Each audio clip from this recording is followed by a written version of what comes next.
Hello, my fellow randoms. My name is Kev Duffy, and welcome to this, our 35th episode of What's Your Random Podcast, where I discover and celebrate independent and individual creativity from the inception of an idea to the process and the practicalities of bringing that idea to life as a creative work that you can share with other people. You have an idea. How do you bring that idea into being and existence so that you can share it with other people? That's what I try to get to the bottom to here on What's Your Random Podcast. And I've slowed down production here a little bit, I must admit, in this introduction, but I plan to pick it right back up in the coming months with new guests and new segments and a little bit of a new spin on things. Just been focusing my own creative energies in some different directions and enjoying the process as much as I can, and allowing that to rejuvenate me for hosting this podcast and talking with other creatives. And hopefully, since I've been directing my energy in other creative directions, I'll have that much more in common and that much more to talk about with other creatives who join me. The podcast may have slowed down a little bit for some time there, but it is not going away. Rest assured. And we're kicking it back up to steam with my guest today, Alec Sorbello, who joined me to talk about the Gyro Universe, a comic about alien invasion apocalypse. And there are 2 issues, and he's kickstarting it right now. He didn't really get into the Kickstarter details until the end of this episode. So let me tell you up front, he has his Kickstarter going on until September 2nd or 3rd of this year, 2021. And if you're catching this episode before then, make sure you go over and support Alec. His project is really unique perspective and a unique scenario.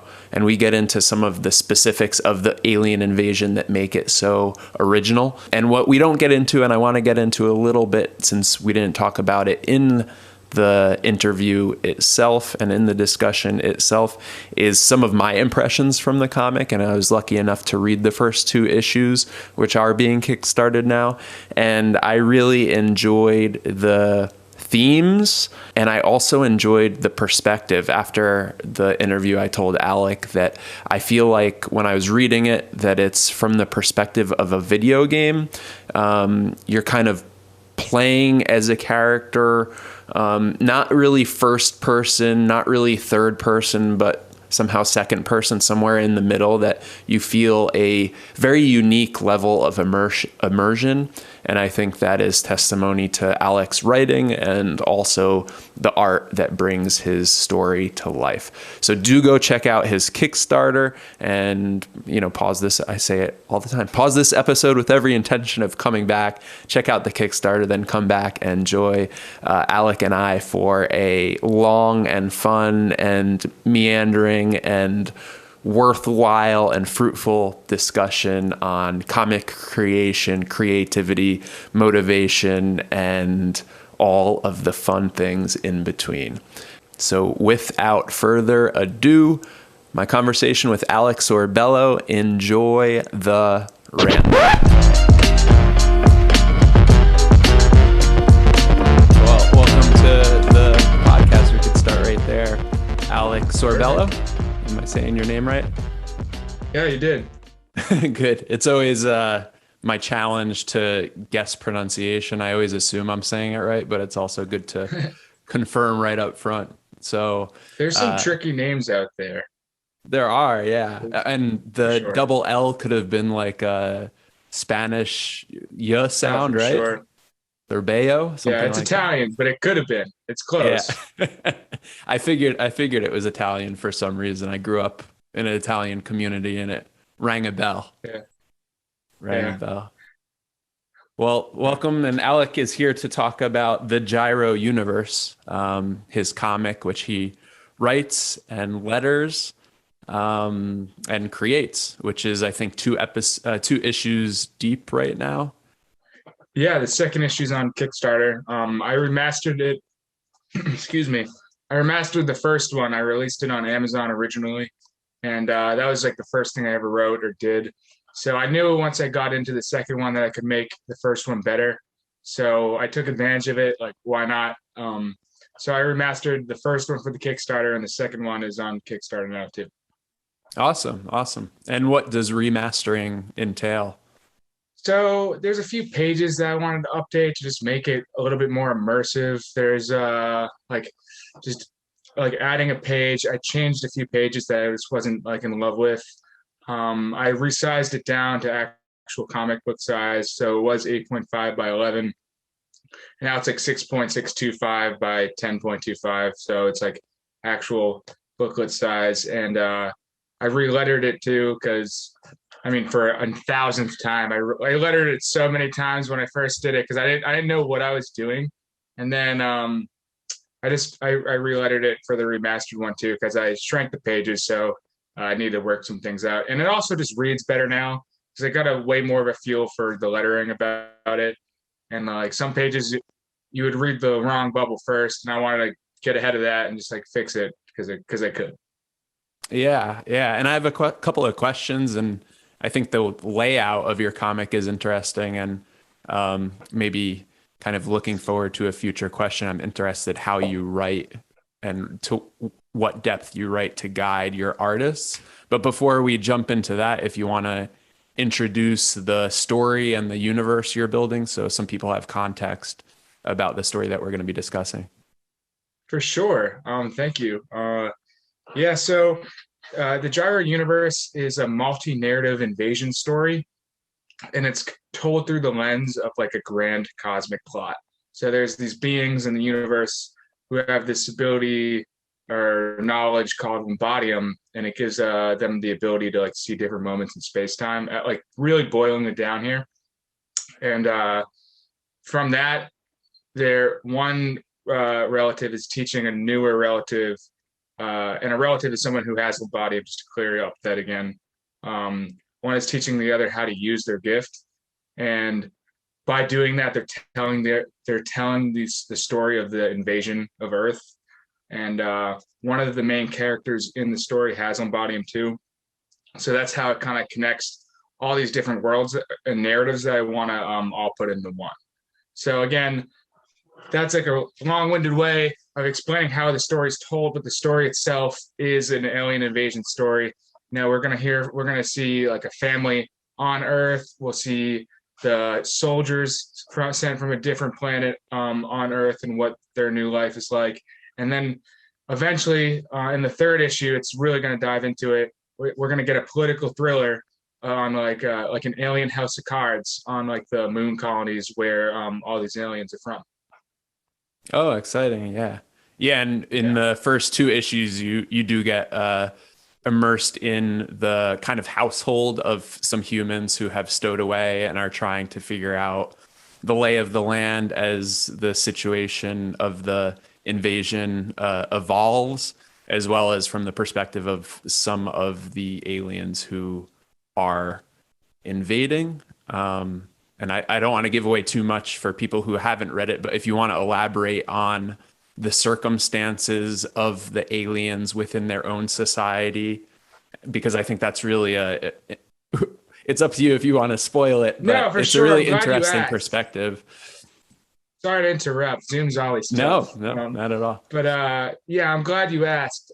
So I kind of hinted at it because I said soldiers, but basically, to boil it down, there's an evil chancellor from where the aliens are from, and they colonized like five moons around like a big gas giant planet. And so their society is on five different moons, and in future issues, we'll elaborate more on what happens on each moon. But basically, they're all ruled by the Reich, and the chancellor who just got elected is named Gobatravel, and you can think of him like just you can think of him kind of like an alien Hitler, but he's just like that authoritarian government controlling all, and his plan was to send all the prisoners on the moons to Earth to begin the invasion.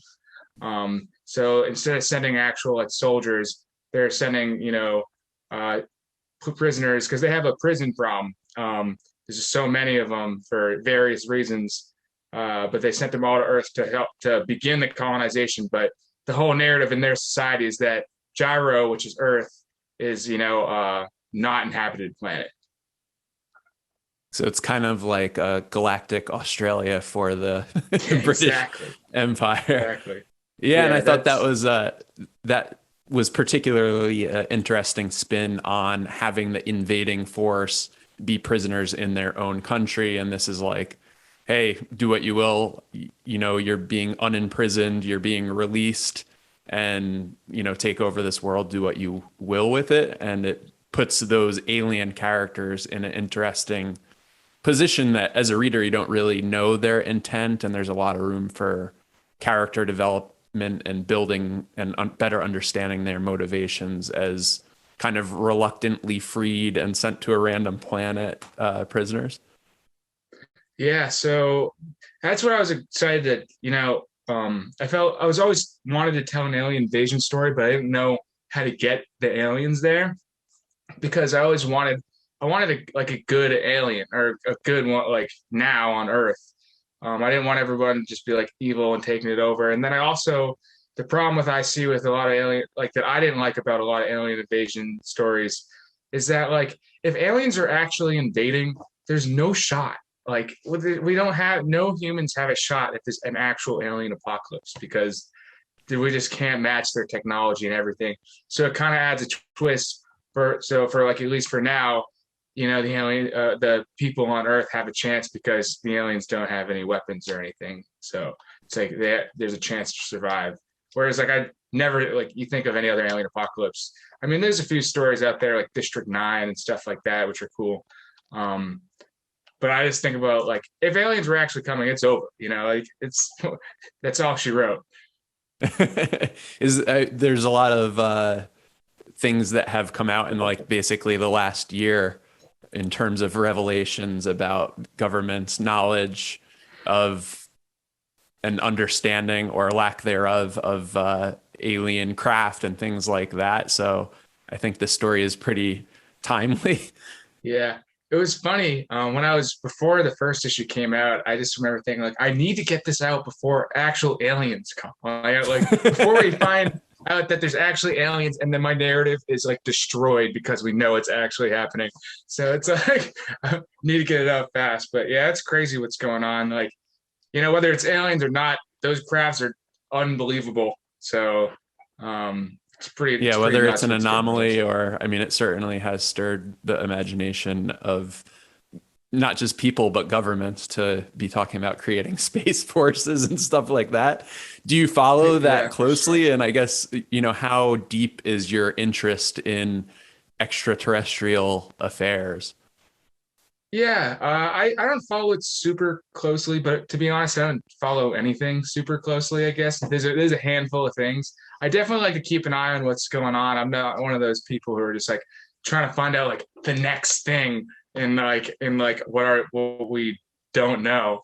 But I definitely like try like all those videos, like the Go Fast video and the Tic Tac videos. Like I've seen those, and it's definitely so interesting to like think about it. And I've definitely looked into other, alien sightings, like whether, like over, the history, but not for any purposes of like what I'm doing with art, just because, and that was like way before I even knew I was going to write anything.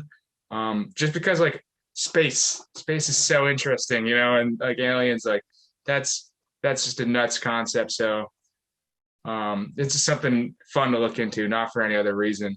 But for Space Force, that's a joke too, but there's some good things. I watched like Neil deGrasse Tyson talk about this a little bit, and he was like, "Okay, so Space Force is a little silly, but hear me out, because there's so much junk in like our atmosphere, and if we Right. were to actually like, eventually, you're going to need to clear that up if we're going to take our next steps into space, and move out to Mars with what Elon wants and everything."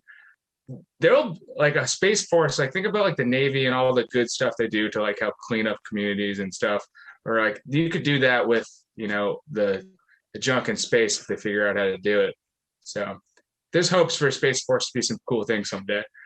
Yeah, even if aliens, the existential threat of an alien invasion doesn't bring the world together, maybe we could get together to clean up trash that's floating That'd be around, good.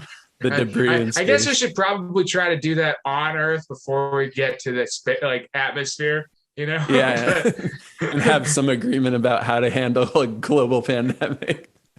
yeah, that would work too. But we can dream just so people can get more prepared for when it's time. Yeah, yeah. So I in college studied peace studies, which is it's like political science, but with an emphasis on conflict resolution and how can we get countries that have disparate views of the world and totally different cultures to like see some path forward, stuff like that. And one thing that's been coming out recently that's really interesting to me is the idea that okay, there may be this existential threat of extraterrestrials planning an invasion, and therefore we need to weaponize to annihilate them. And then there's the like hippie perspective on it, which is no, these beings haven't attacked us yet, so they're hopeful that we won't be a hostile race and species. And I wonder, before we dig in deeper into the specifics of your story, if you have a general feeling on that question of should we be wary of extraterrestrials like the aliens that come into Earth in your comic, or should we be more optimistic? Yeah. Um, that's tough. I mean, you can easily see both views because if they're really smarter than us, they wouldn't want violence, right? But at the same time, we don't know anything on Earth that has led us to believe that that's like a possible thing. But we also don't know anything about aliens being a possible thing in the first place. So it's a really kind of loaded question. I gotta assume that we're gonna handle it really poorly. So I don't think it's gonna be like a peaceful thing. I mean, maybe. I guess I really don't have a full answer on that. I guess I kind of like everything else in life, whether it's about aliens or pandemics or politics or whatever. I believe everything at the same time. I don't believe anything. So it's like Yeah. and I think that's just a kind of growing up in the internet age. I like the internet was just barely around when I was born, and then like we get to grow up with it like in our pockets. So, and we're always told not to believe anything you read on the internet. Now everything's on the internet, so it's like So what do I you don't believe? believe anything, and I believe everything at the same time. So I guess I could see either way. But if you ever have you ever read the book Contact before by Carl Sagan? No, no. Yeah, Carl Sagan wrote a great book. Story wise, I would give it like a 6, 7 out of 10. But like the best part about it is so it's about how we would make contact with extraterrestrial life, and they used to do like a radio telescope that sends like waves through the air, and that's how they make contact with them. And the book really, what's great about it is it talks about how different institutions would handle it. So how the church would handle it, how the government would handle it, how like all these different huge organizations in our country and others would handle, making contact with, you know, aliens. And that was what was really cool and insightful. If you're really interested in thinking, like he's somebody who, like, obviously, I think a lot of people our age know who Neil deGrasse Tyson is. He was Carl Sagan was him before Neil was Neil, So he's somebody who certainly thought a lot about how things would happen. I think he like things that you look at him talking about. He might have like believed it more than some others, but like wouldn't have said that because like you can ruin your career, especially back Reputation then. and yeah. Yeah, but he did a lot of thought. He had put a lot of thought in every how it would all get handled, and it seemed to go up pretty well in his book. So like maybe maybe we'd be hopeful. But I would check that out. There's actually a movie about that book. I haven't seen it though. It's with Is it Matthew is it McConaughey. a narrative base with like just a couple of characters, the movie, or is it more like outlining Yeah, his perspective I from have each no institution? idea. I think it's like a character drama type deal. I think Yeah, I it's was Matthew actually going to ask McConaughey. that. I think I've heard of it. Yeah, I don't know, early 2000s maybe. I never watched it. So I wanted to read the book first, and I never got back to watching the movie. But there's no way it talks about all the institutional stuff. Yeah, which is But that's really what the kind of made interesting that. part of it. Yeah, for sure. But that's what made that book kind of hard to read too. Was like it wasn't very like there was a story drip like in there, but it was really just a good explanation book for me. Yeah, yeah. So current events aside, how steeped are you in alien-based genres? Is this a genre that you always found yourself gravitating towards and obsessing over, or is it just a kind of the genre in which you're best able to tell your story? Yeah, I don't think aliens themselves were what drove me. I think sci-fi drove me a lot more than anything else, and then like I guess with one you get the other. So that's kind of what put me into it. But I would say the first time I ever thought about, and I thought about this way after that I wrote Gyro to begin with, was the first time I ever thought about wanting to write something. And I thought back to playing like co-op Halo 1 with my buddy in like second grade or something, way before we should have.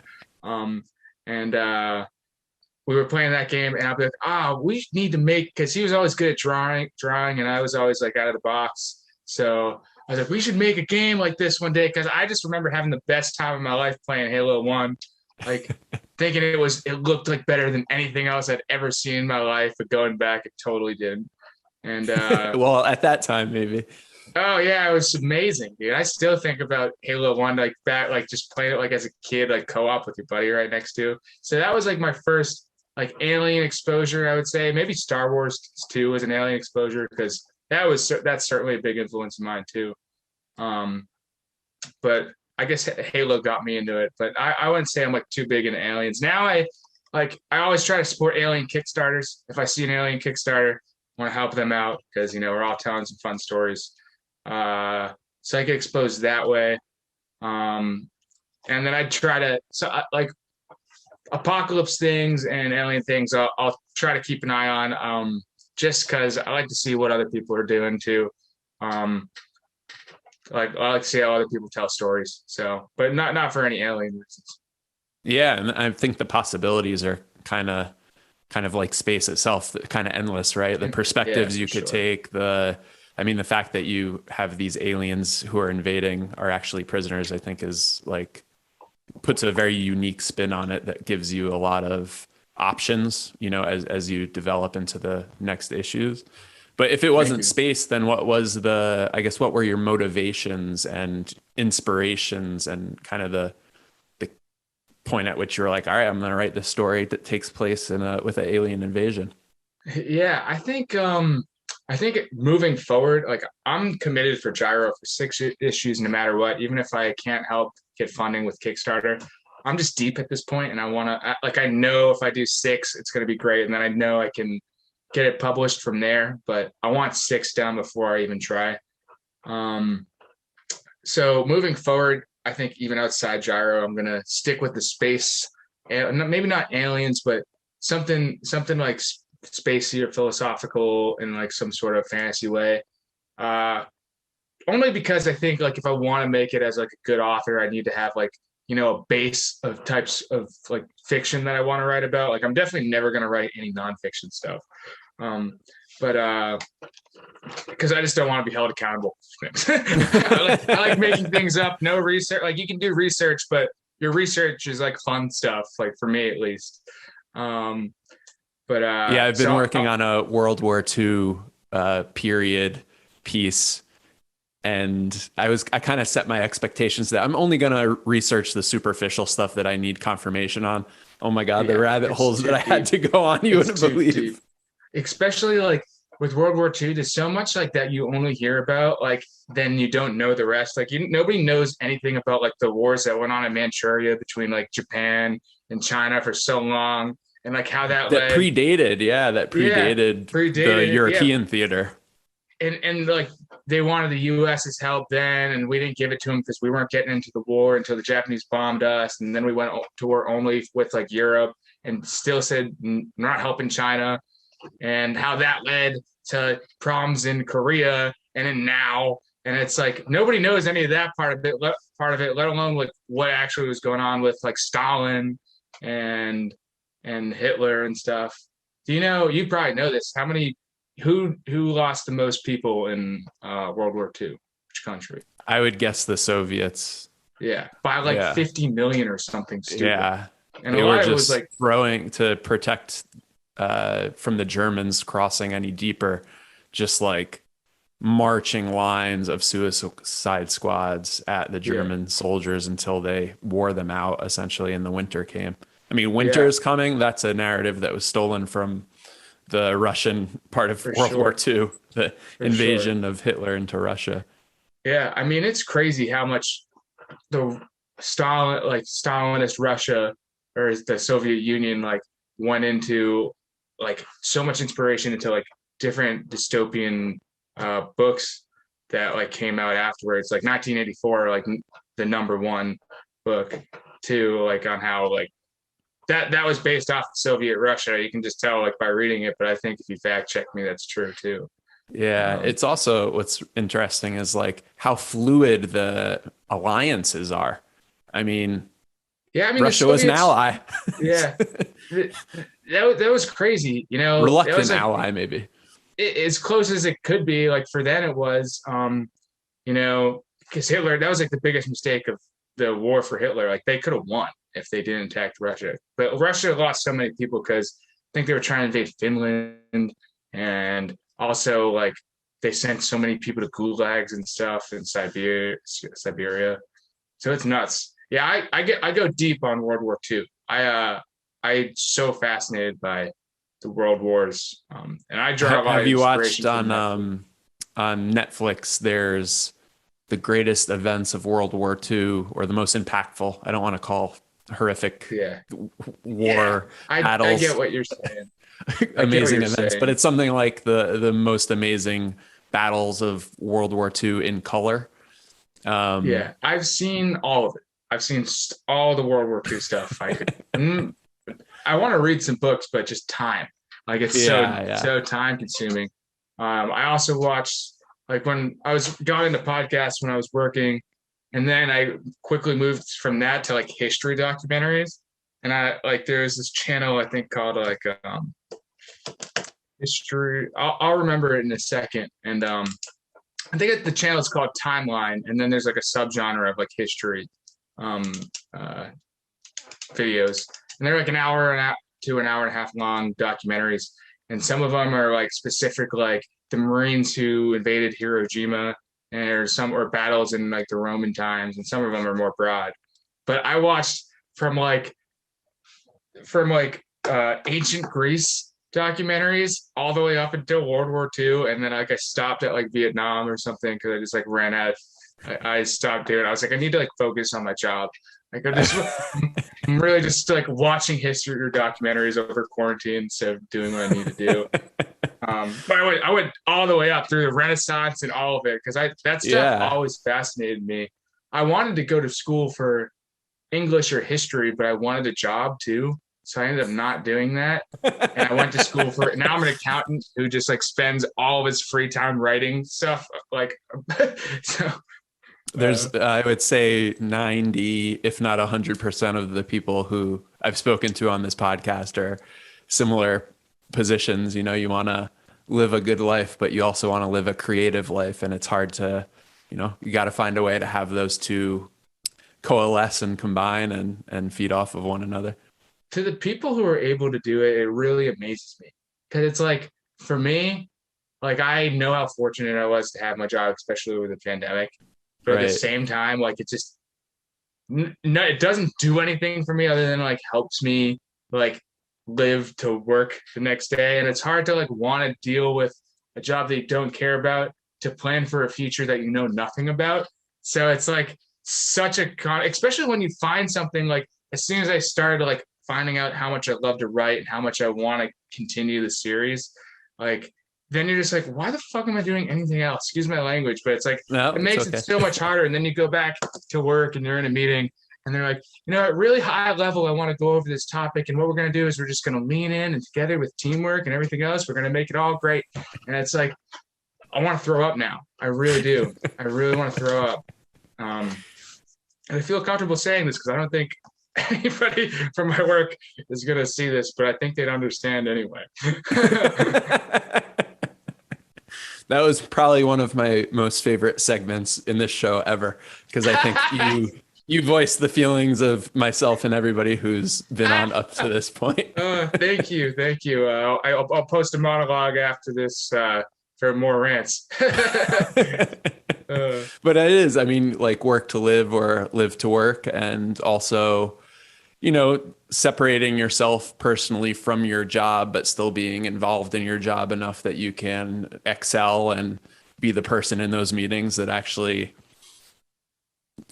performs with charge. Some degree of enthusiasm, whatever that level is. Yeah. But you need more than 0 to stay in it to win it, kind of thing. For sure. Yeah. For sure. Yeah. I mean, my struggle is, and I've spoken with a lot of people on the show, is maintaining energy levels and focus. And like, there's only so many hours in a day, and there's only so many of those hours that you can approach with mental clarity and energy. And on that side of the coin and on that topic, do you have any strategies, since you are a working man who has creative endeavors outside your day job, to find and strike the right balance that you could continue to have output? Yeah. I think lists help. I'm a big list guy. I noticed like when I got home, even at work, like lists. As soon as I stopped doing a list when I worked from home, I was like, yo, I'm sucking. I need to turn this around. I need to make lists again. And then same for, creating or doing anything. I need to put it on a list so I can look at it, or else I'm just going to forget about it, or at least if it's on the list, it's more in my mind than if it's just like, I know I wrote it down. So it's like it's more likely to get done. But a lot of it is just like, how much do you want it, man? Like, it's pretty much it. Because I'm exhausted the entire time I'm writing or doing anything. Because, especially like working from home is kind of changed it. It makes it easier. But if you work, till 5:30, it's an hour commute or whatever, you get home 7 o'clock or whatever, you've been gone since 7, you need to eat something. Maybe you want to play Xbox with the squad and cop some dubs, and next thing you know, it's 9:30. You have to wake up at 6 o'clock, but you haven't done any creating or you haven't read a book or anything. And it's like, well, you gotta make sure you're dedicating some of your time. So it's like, if you want to play video games or doing something fun or relaxing, like that's great. And you should do those because those are important things to do too. But tell yourself, like, I have to do this no matter what. Like, I told myself I need to either read or write every day. And it doesn't matter if I'm writing a lot or reading a lot, whether it's a chapter, a scene, a whole issue, a whole book. It would never be a whole book because I read so slow, but it needs to be one of those things. And like, you can apply that for like exercising too, like exercising and doing like your creative endeavors that like you have no reason to do other than the fact that you want to do it. Like, that's like, those are the first things that go out the window when you get busy. So you really just need to tell yourself you're either doing it or you're not doing it, and you got to be okay with it at the end of the night. So if you can just hold yourself it's a accountable. simple, like, I know that's like such a simple answer, and like maybe not like everything what everyone wants to hear, but it's like, you got to just do it. Like, or you're not going to do it. No, that's true. It is like, sometimes I'll go for a run, and that's kind of my meditative practice, that I'm exercising and clearing my head of thoughts and stuff like that, and working through things. And sometimes the thought will come up like, why am I like thinking so deeply about these? I just need to do it. And I'm not wearing anything Nike, but I'm like, fuck, how could they have trademarked that? Because it's such a essential, necessary phrase for human motivation. Like, just fucking do it. Just do it. For real. I think that comes to things too. Like, you can even take that on a deeper level too, whether you're at work or you're doing something for your project, and you see something, and you're like, oh, I don't want to deal with that right now. I'm just not going to deal with that. And you put it away, and then like you go to look at it after and you realize it's actually not as bad as you thought it was. Right. But now you And have a backlog of 8 of those things. yeah, you have a backlog of those, or it's just like you could have done it better if you just did it. Like what you put something away for 8 hours or a day or a week, with that you could have done in 5 minutes if you just like weren't, being a punk. Yeah. I'm off in a punk, so I know how that feels. It's No, me too, for sure. I'm so lazy sometimes. That's why it's like so important, like whether like so I do reviews too, or an article, or just anything, like because I feel like writing anything for me is helpful. Even if yeah. it's an email, or if even it's something like explaining something about my project to somebody who's interested in it, or the artist, like it only helps you to do any of those things. So I know I branched off like a little. flexing the muscle, right? Yeah, exactly. It's like practice, Right. Yeah, when I was growing up, I wrestled, and there was like a weird old towny guy. I don't even know if I ever met him, but he was kind of a legend in the wrestling community where I grew up, that he would like go around telling kids of all teams in like a tournament gymnasium, all you have to do is practice 15 minutes a day and you'll like win state. And that comes to me sometimes because that kind of is an example of like, just do it. And I started to do that and I haven't been good. Part of like staying on top of your game is creating a practice that you continue to do day over day. And when I was doing it, it was really fruitful that I would say, all right, I'm going to take that dude's advice. I'm going to write for 15 minutes. And that's what I have to commit to. Like 15 minutes is basically nothing. You sit there and you write like one sentence and you're done if you're too tired, but you did something and you get a sense of accomplishment. And a lot of times that 15 minutes would stretch itself. I wouldn't stretch it. It would stretch itself because I'd get into a flow because I actually did the work, the hardest part of the job, to stop procrastinating, sit my ass in a chair and punch some fingers on a keyboard. For sure. That goes for anything, like for reading too. Like reading such a hard thing, like for me, because it takes so much time. But like you tell yourself you're going to read a chapter, next thing you know, you're like, oh, I need to go. I need to know what's happening next. And the same thing with writing. I told a few people, because it was cool when I first started writing, where people would reach out and be like, you know what, I've always wanted to do something like that, but I never did it. So I think it's great. I'm behind you the whole way for you taking that. And they had like asked for advice or anything. I was like, I really don't know anything, so I wouldn't say advice, but like just for me, the most important thing was like as soon as I figured out like that I wanted to write something, I started writing something. Like when I knew I wanted to write a book like since high school, and then in college, like I started finally putting things down, but it was like so scattered and it was like character descriptions and scenes, but it was nothing. Like it had no plot. It was just this word, like 1,000 words on a Word document. And then eventually I was in work at one of those meetings, and I had the idea about the alien prisoners because of like I thought about Australia for some reason because I was in a meeting, I guess. Because you felt like a prisoner. Get me out of here. I will do anything. Send me to a far distant planet. I will colonize for you, but anything to get out of this room.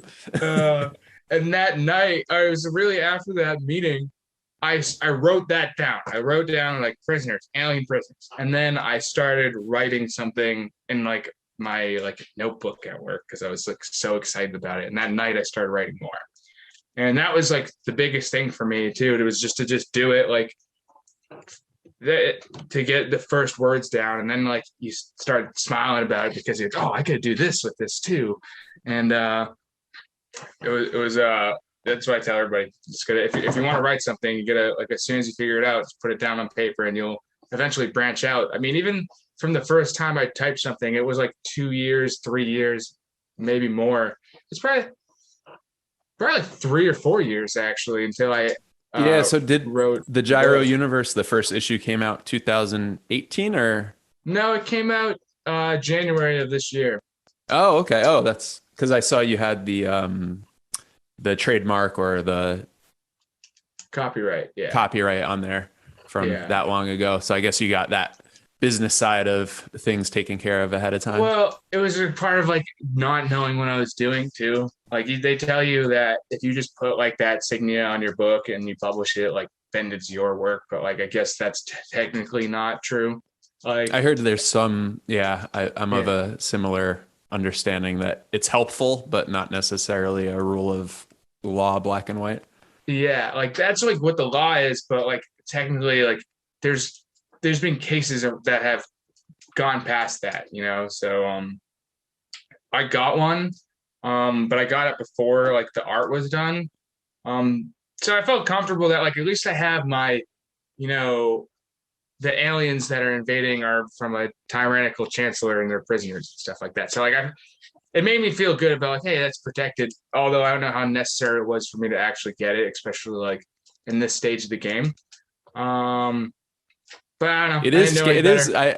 Yeah, I understand you're like, maybe think that it wasn't necessary, but I also understand your feeling because ideas are like commodities now, and yeah. yeah, It's they're like very easily stolen. So yeah, you know you have a right to your ideas, and I think I understand and respect your like wanting to try to protect it, even though it may not be really entirely possible.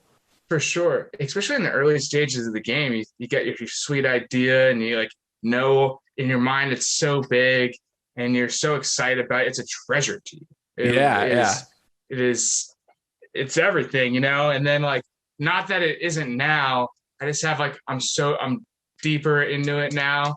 Um so I don't You probably necessarily have like realize those that you can't direct all your energy. I'm speaking for myself, by the way. You realize that you can't direct all your energy to protecting something that you haven't yet fully created, and you yeah, it better serves you to direct that energy. Me, again, I'm talking about myself, yeah, towards actually producing and creating the work yeah, because it'll speak exactly. for itself. That's kind of the position I've taken.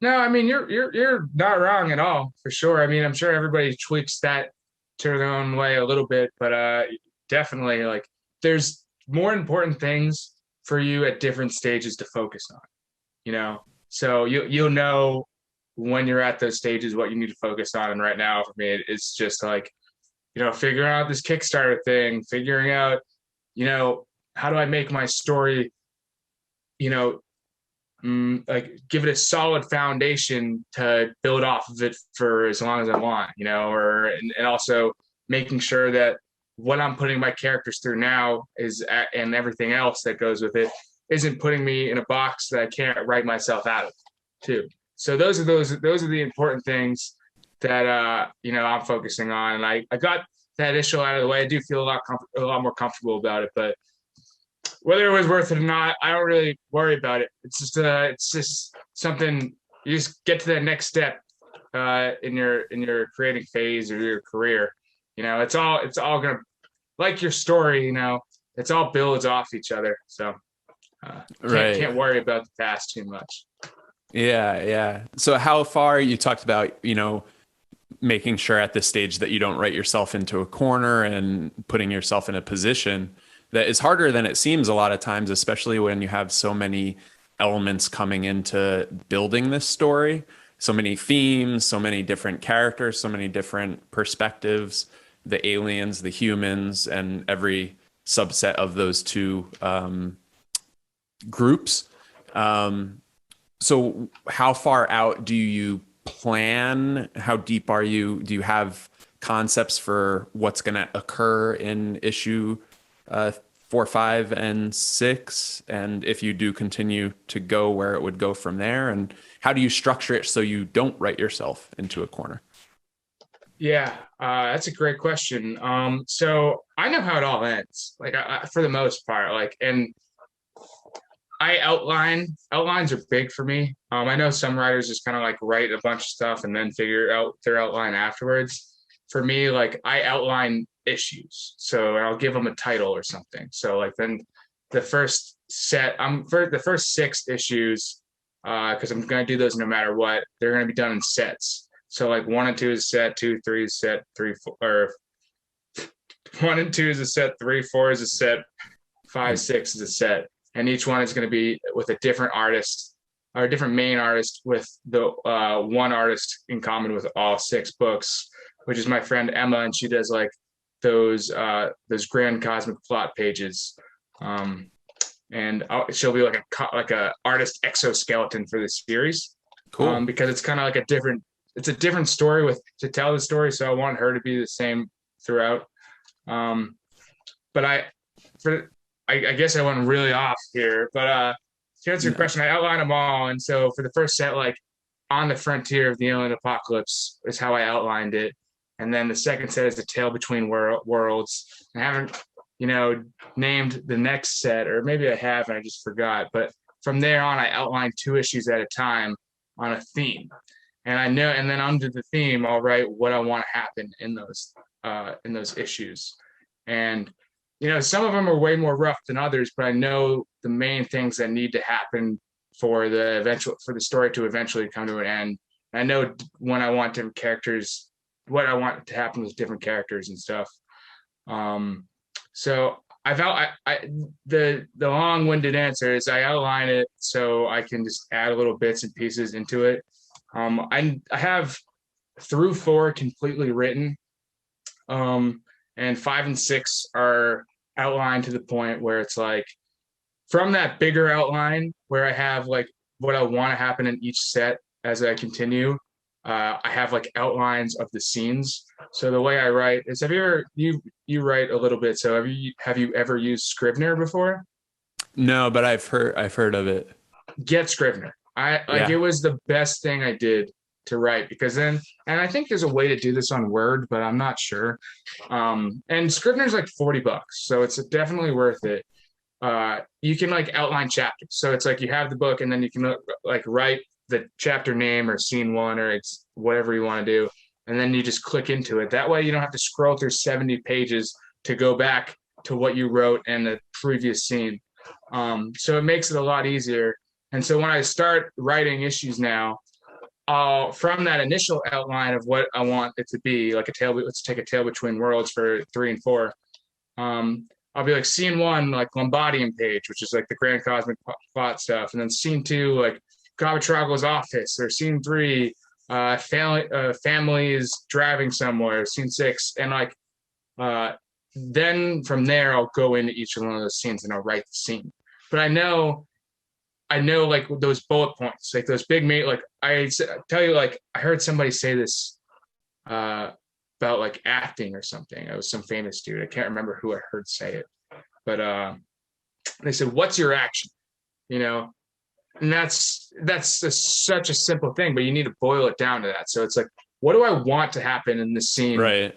And what do I want to happen in the big scene of like those 2 books, or the one issue, if we keep it even more simple, to get to the end of it.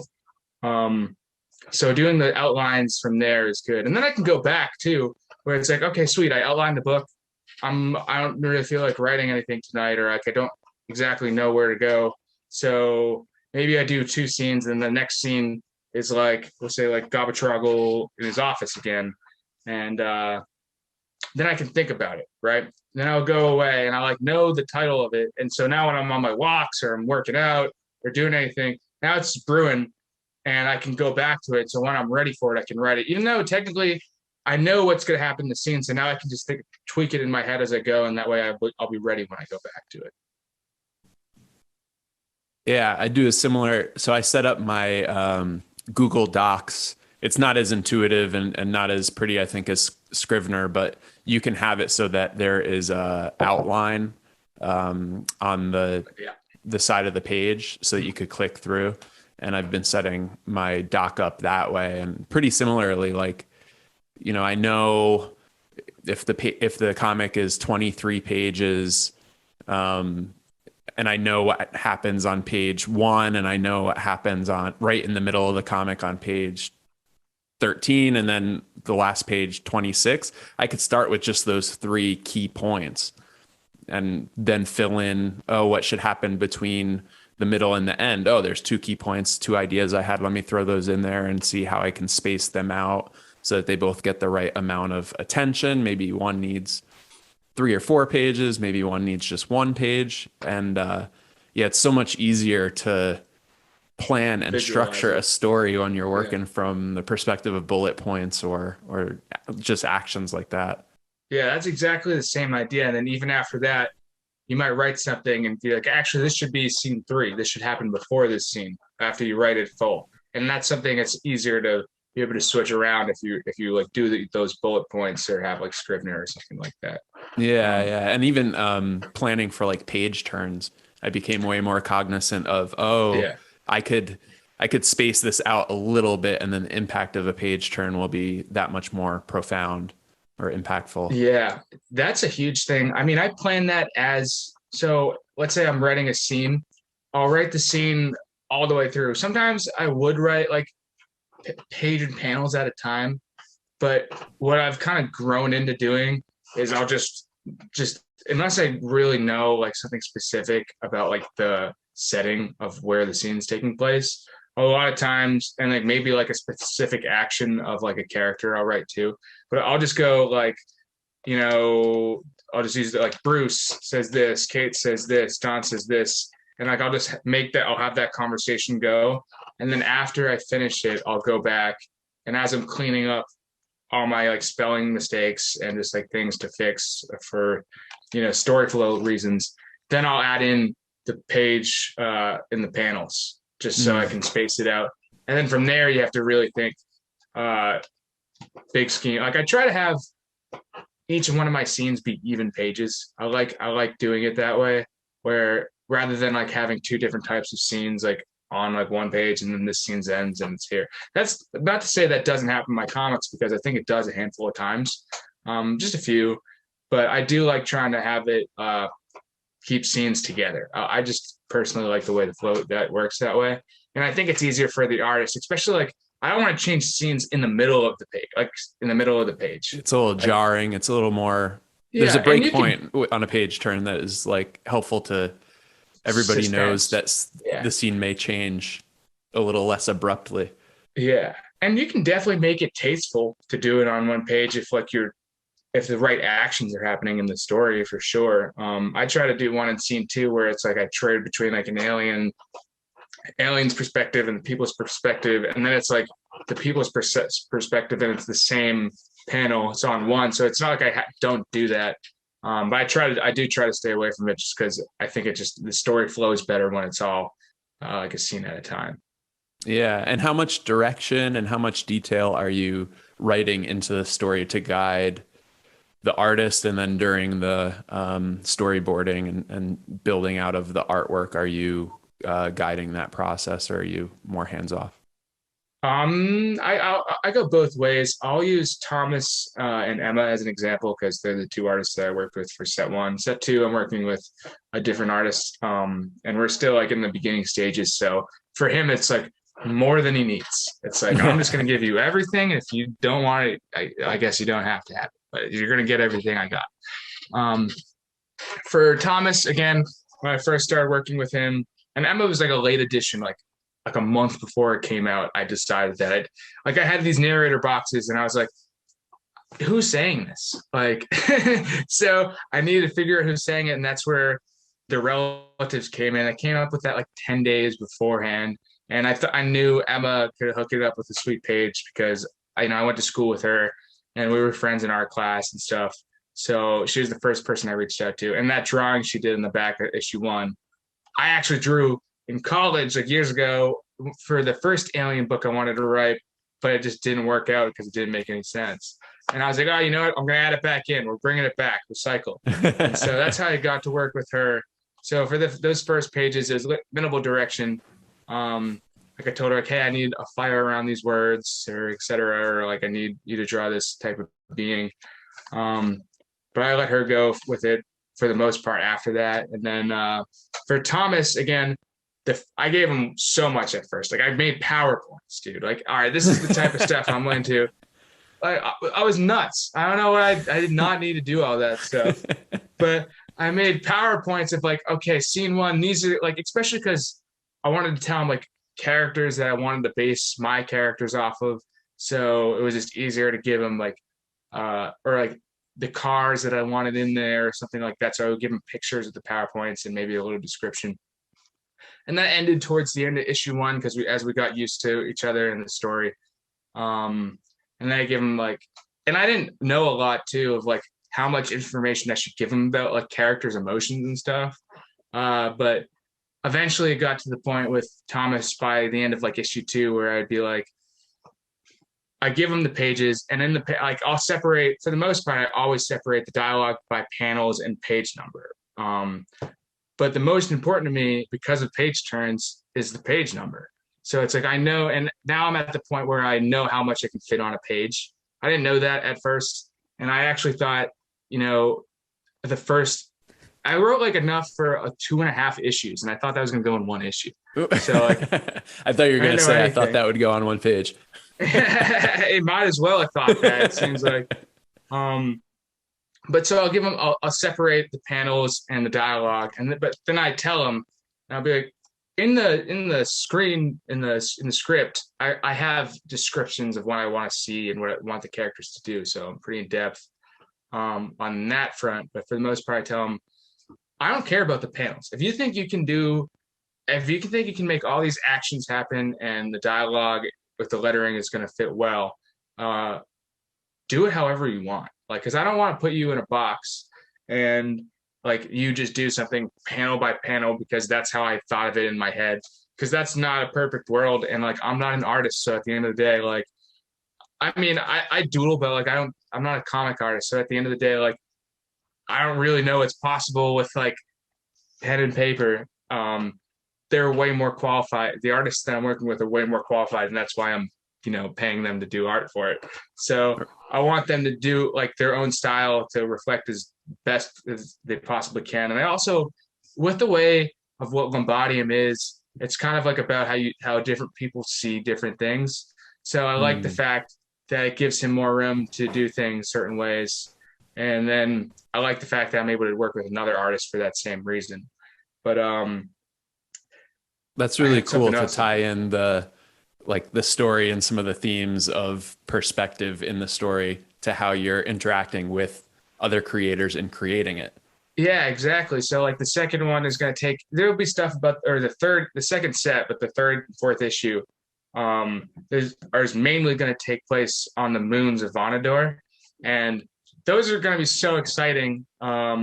And because it's like alien moons and stuff, like it's cool that I can bring a different artist in for for a setting change. Yeah. Like, even though a lot of that setting, cool. Even though some of that setting is going to be on Earth too, of course, but it's cool for the main theme of it gets to shift with the art. But the other thing about giving artists some room too is you would find that like your dialogue is going to change, because maybe they're doing an action that's not exactly what you thought, and maybe one character is on the left that you kind of pictured to be on the right, so you can't really fit the bubbles a certain way or fit the balloons a certain way, and so you change it, and it's only going to work out better to adjust your dialogue with the art, because like then you got a feeling from the art that you're putting in your dialogue. So it's similar to what your fan, or I don't say fans because I'm so small, but people who are interested in reading your book. They're fans. If they're interested in reading your book. Yeah, okay. Well, I'll keep it at interested people for now. If I get a funded Kickstarter, then maybe I'll say fans. But let me get one under my belt. But they're feeling that same way from the art, so you get like a similar feeling from that. So I like how that plays out too. Yeah, and when I was writing some dialogue, and I would go back and revisit it like a week later, 2 weeks later, a month later, not only would I edit it for content, but also realize that there was economy of words, that a lot of just things that were kind of somewhat not directly descriptive, but I was trying to use the dialogue to help further frame the scene, were really unnecessary when there were images that were achieving that end more. And I quickly started to learn economy of words. And how many revisions do you go through yourself? And is it different revising the descriptions versus revising the dialogue? Yeah, to comment on what you said, 1,000%, because you'll write something and you should do it that way, right? like you'll write something that's descriptive and it's good for the artist. Like at the very least, like it's good for the artist and it's good for you too. Like because writing anything's good for you. But you'll find that the art says what your words were trying to say, so you get to take it out, which is refreshing for you because now you have less words that you have to worry about. Yeah, and to your point, not to jump in, but I think the way that I started to look at the script itself and the writing itself is this is your communication with the artist essentially, right? So Sure. this isn't something that's going to be read by somebody. You're guiding the creative process and the collaborative effort on communication. Like that's the end desired result and Well, goal, right? you're trying to dictate it. Like you're like kind of like if you're creating it and you're the writer, but you're not drawing it, like you're kind of directing it. You're like in a way. So you need to be able to communicate that as well as possible to the person who's going to help bring it to life. So the more you write is only going to help them and you. To answer your question about my revisions, I feel like my writing is edited. Like that's what it is. I feel, all I'm doing is editing the whole time. For descriptions, not so much. Like once I have the scene down, like that's what the description is, and the revisions of that is really comes when the art comes. So when the artist sends you the page, then you can go off there because they put like you gave them something to build a template on, and now you can elaborate way more because you see something and go, yo, can you add this in the back real quick, or can you change this and tweak them to look a little bit more pissed off or something like that. So those descriptions come with like those sketches that your artist would send you before they ink it.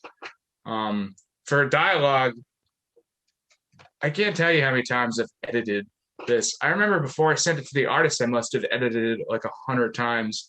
And then once I got the art back and realized that I really didn't know what I was doing, I had to edit it so much more because I didn't mean to write a comic book. Like I wanted to write a novel. And then when I finally started to write it, I was writing it like a screenplay, like you would read like Romeo and Juliet in high school. And so I was like, I didn't force it. I was like, okay, I guess this is a comic book. And it makes more sense because it's aliens and stuff. So it should be a comic book. How did you make that jump? I mean, was it very obvious to you? Immediately. Are you stooped in comic books that you realized that, hey, I'm writing this for a comic book? It was immediately, I was like, well, I'm writing it like a comic. Like I wrote, like the first scene I wrote was the first alien scene from the first issue. That was the first scene I wrote. You're like panel 1. Why am I writing panel? This is so weird. No, I just wrote the names. I wrote Alien 1, Alien 2 because I didn't have any names for it. And then I just went from there and I did it in like such a backwards manner too. I did it in like Microsoft Word. And well, first of all, the first way I started writing it was like a screenplay where it was just Alien 1, Alien 2. And then I wrote the conversation. And after I wrote it, I was like, I don't know, this is definitely not a novel. And I don't know how I'm going to turn it into a novel because it's like a whole conversation. So I'm not going to force it. It's a comic book. Like that's what it is, you know? And I didn't like, that's with so many things that I write about too. If I write something and it works, like I'm not going to force it to be something it's not. So it's like, that's the best part about creating is like, you just take it for what it is and you can just, eventually it's just going to work itself out. But back to me writing it so backwards, then once I realized it was going to be a comic book, how I started writing it was I made a table in Word, and I made like big boxes that I then put each of the dialogue in as panels. But it was just so gross. I can't believe I did it like that. It takes a while. I mean, it takes a while to figure out how to organize ideas when you have so many at once and you're not sure how they fit together. If I turn my camera over here, I started to do a wall of Post-its because I have a lot of ideas. Yeah. I'll show you my Oh shoot. You have the lines. Mine's not so organized. I have like different like pins is a different, like one is character descriptions, one whatever is like works. Outline. Yeah. But it's nice because you could, this one doesn't fit here. You move it back where it fits. And I have like a on the bottom nearby the floor, there's just a whole bunch of post-its floating in Yeah, like, I have a random section too. yeah. That's funny. But yeah, you need to get them down. But that's not why I did it like that. That's what's funny. It was like I was trying to separate the panels, and I don't know why I did it that way when I could have just wrote panel. It's so easy. Well, you were And then I thinking about found it more Scrivener. visually. Yeah, and then I saw Scrivener, and that was way better than everything. Um, but the post-it notes those are big for me too. Especially like a quick idea. You don't want to put it on like a piece of pad because then it's gonna get lost. You know, something that you can like throw in a box or put it in like an order.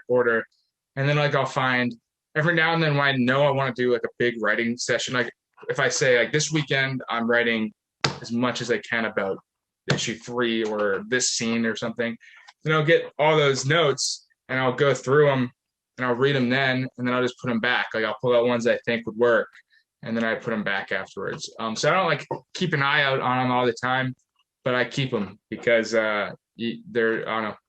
I thought it was important to write it down, so So it's just as important to keep. I'm the yeah, same way. I use this app called Todoist.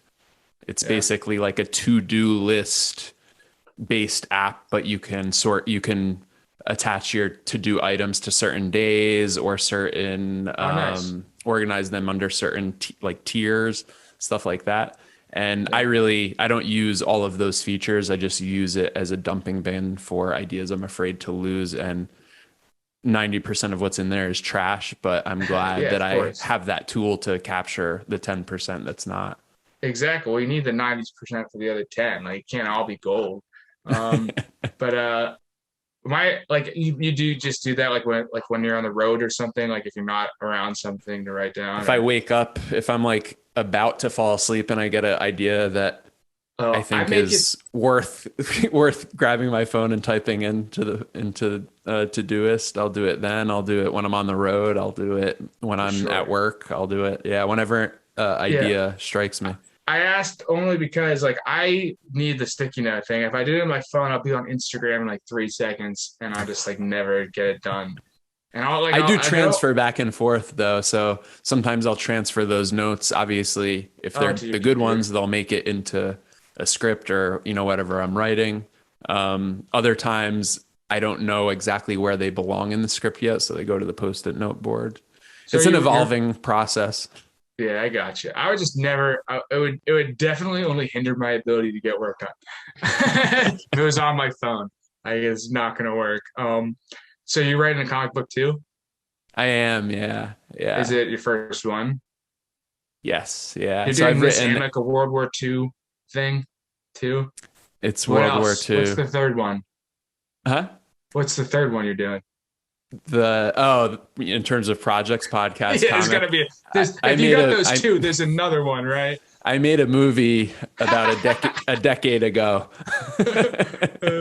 That's called awesome. Rider Reel, and that was my first foray into writing and realizing that I wanted to create something. I love stories, and that was the first time that I was like, oh, okay, to make a movie, you first need a script, and I need to write a script to make the movie.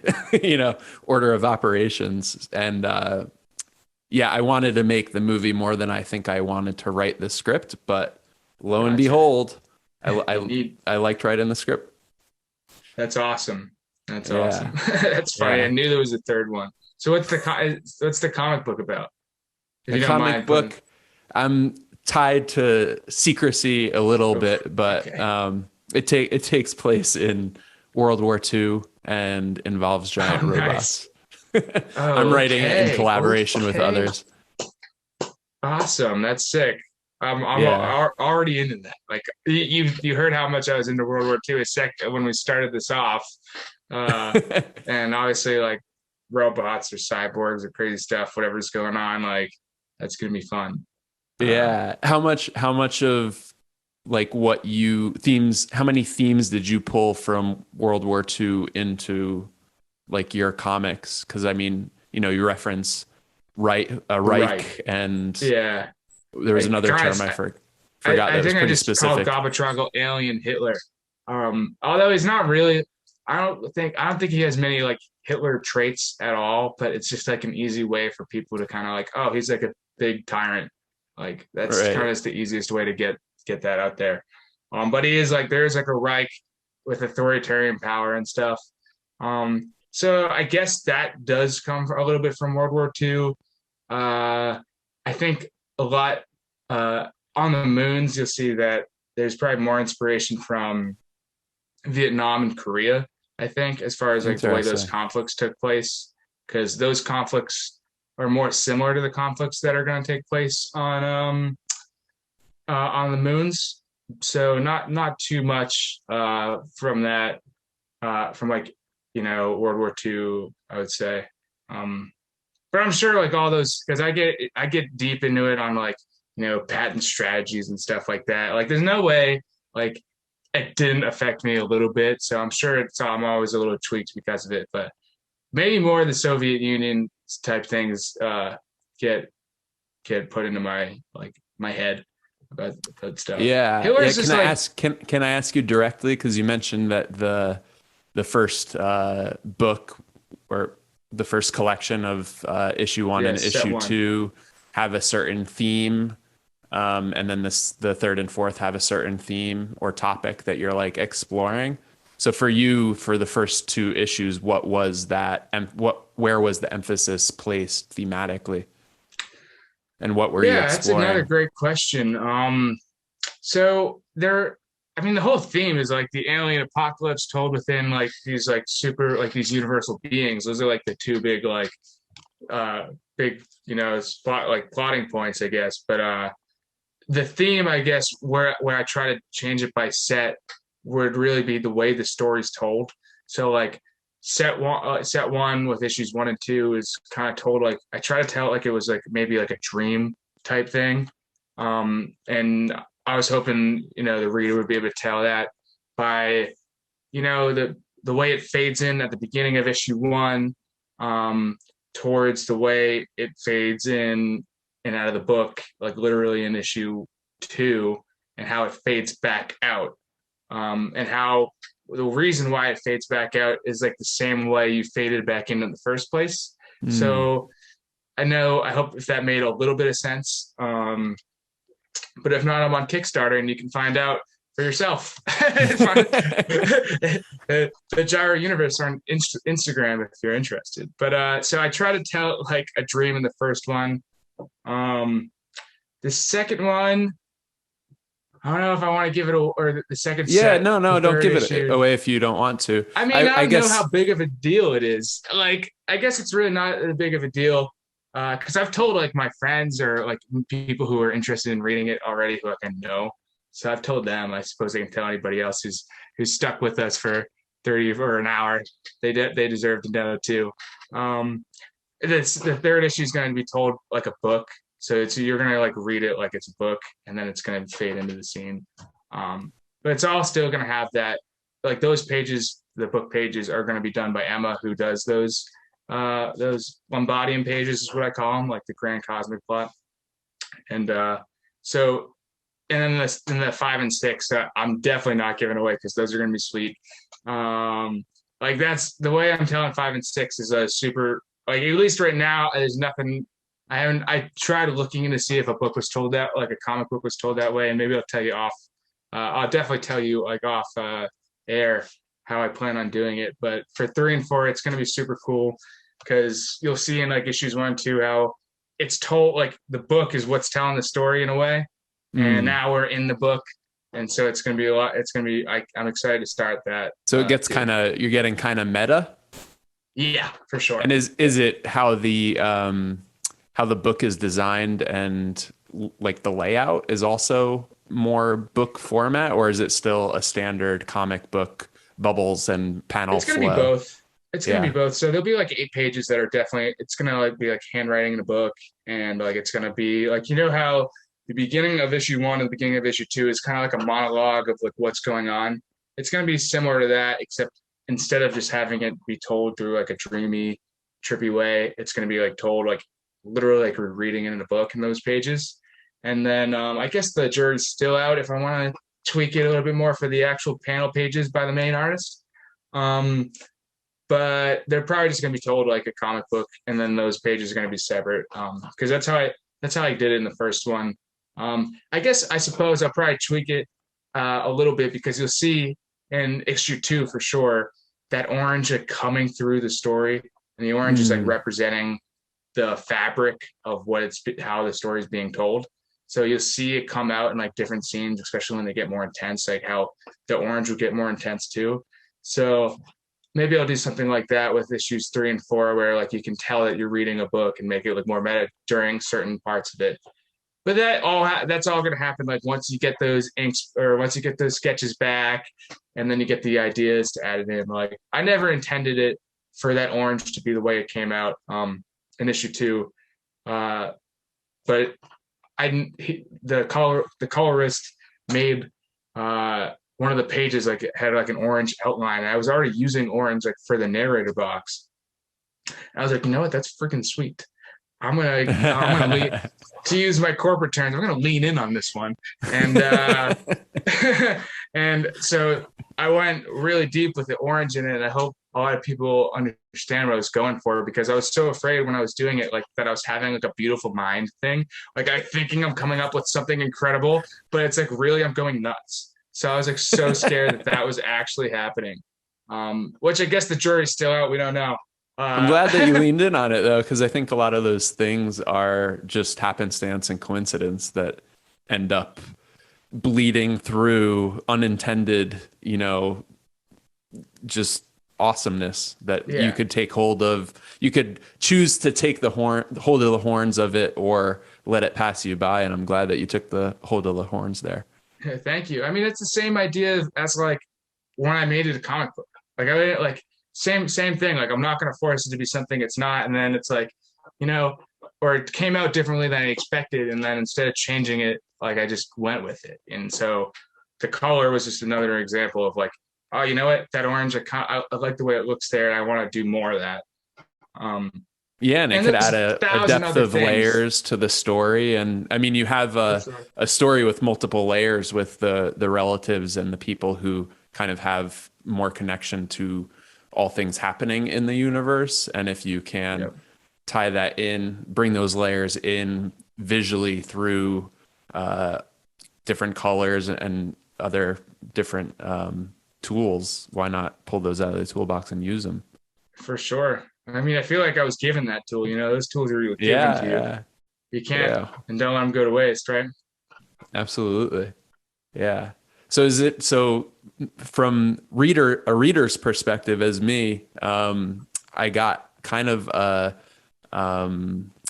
Lord of the Flies type vibe, Battle Royale, if you're familiar with the Japanese movie, which is basically Lord of the Flies. The Lord of the Flies. And I wonder if there are any other specific themes that you wanted to share with readers in the first 2 issues, and if those specific themes are going to carry on into the future issues. Yeah, I don't know if I have specific themes as much as I had like direct inspirations from a few things. But please share. Real quick, Battle Royale is the first movie I watched subtitles only, and it was a big win for me that day. That was a great movie. That was a lot of fun. I was like freaking 15 or something, so I was the perfect age for it. Yeah. Oh yeah. It's a big jump for a 15-year-old who hasn't watched a movie with subtitles yet, dude. Is it still on Netflix? I remember that was like one of the first cool movies on Netflix. The Lord of the Flies thing, I definitely see how you see that for sure. That's actually like a cool thought, but I never intended it to be like that. Yeah. Cool. The multiple perspectives thing, I think, is kind of happenstance, like the whole issue like 3 and 4, like in what's going to happen with Gobatroggle and everything. That kind of happened by accident, like I didn't mean to do it. I just like went to write, like I needed to get the aliens to Earth, and then like to do that, like I had to set something up on their planet, and then it would be negligent of me to not, take advantage of like a cool alien House of Cards scenario. So I went for it, but also the multiple perspectives is like a big Star Wars thing, I think, because, and like I think I've done like 5 of these, and every time I mention Star Wars, so it's clearly a big thing. Um, like if you, I don't know if you've ever seen the Clone Wars before, like the cartoon show. I haven't. No, Oh my God, do you like Star Wars or? I I I did until they went hardcore Disney. I Okay, no, no, think. no, no, No, no. I still like the Disney stuff, but I'm not No, as I into don't it like the as Disney stuff. It's bullshit. It's so dumb. it's Like it's enjoyable, but it's not. It's just not the same. What Disney does great is like making like those movies immersive, and like the production is phenomenal, and it gives you like those that old school like original trilogy vibes. You do get Mm. those, but at the end of the day, spoiler alert, Darth Sidious is alive, and then what was everything else in the series for?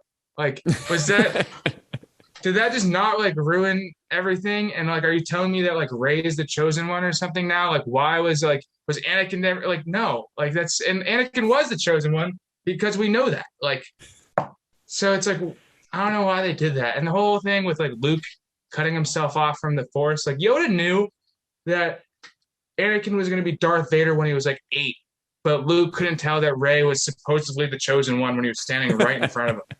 Like, I get more bummed out about like why did they have to go to that space Las Vegas for no reason? You know, like there's so many things. interjecting random events and actions into the story that are just really needless. Yeah. Also, like, why wasn't R2 the main droid? Like, there's no reason that R2 was like BB-8 is like cool, I guess, but he's Well, not we know R2. why. That's part of the Disney effect, merchandising. Oh, for sure. They're Yeah, well, already that's selling a enough of shame. R2D2. They got to That's make a a round bally that's a guy shame. and A lot of throw kids orange on missed him. out. A lot of kids missed out. But watch the Clone Wars, dude. Like, it's not if you have Disney Plus, it is the. I mean, personally, I'm a big fan of cartoons, and I think you know, for stories like Star Wars or superhero stories or like Avatar: The Last Airbender, those stories should be cartoons. Like if they're not like comic books or something, like they should be because none of that stuff is real, and it's not like I'm ever gonna believe that's real. So it might as well just be a cartoon anyway. And you're able to do so much more with. I mean, like now there's like so much ability to do like anything, but like you're still able to do so much more with art and make some cool things. So Yeah. that's why I'm a big fan of the I cartoons. get But the bummed out Clone Wars, about animation when it's being made in a more commodity fashion with like CG doing the oh, the movements of CG's characters and gross stuff like sometimes. that.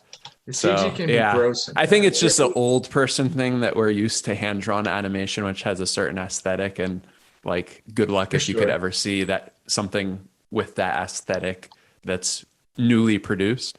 Yeah. I Few and mean, far between. there's something to appreciate about like what CGI can do.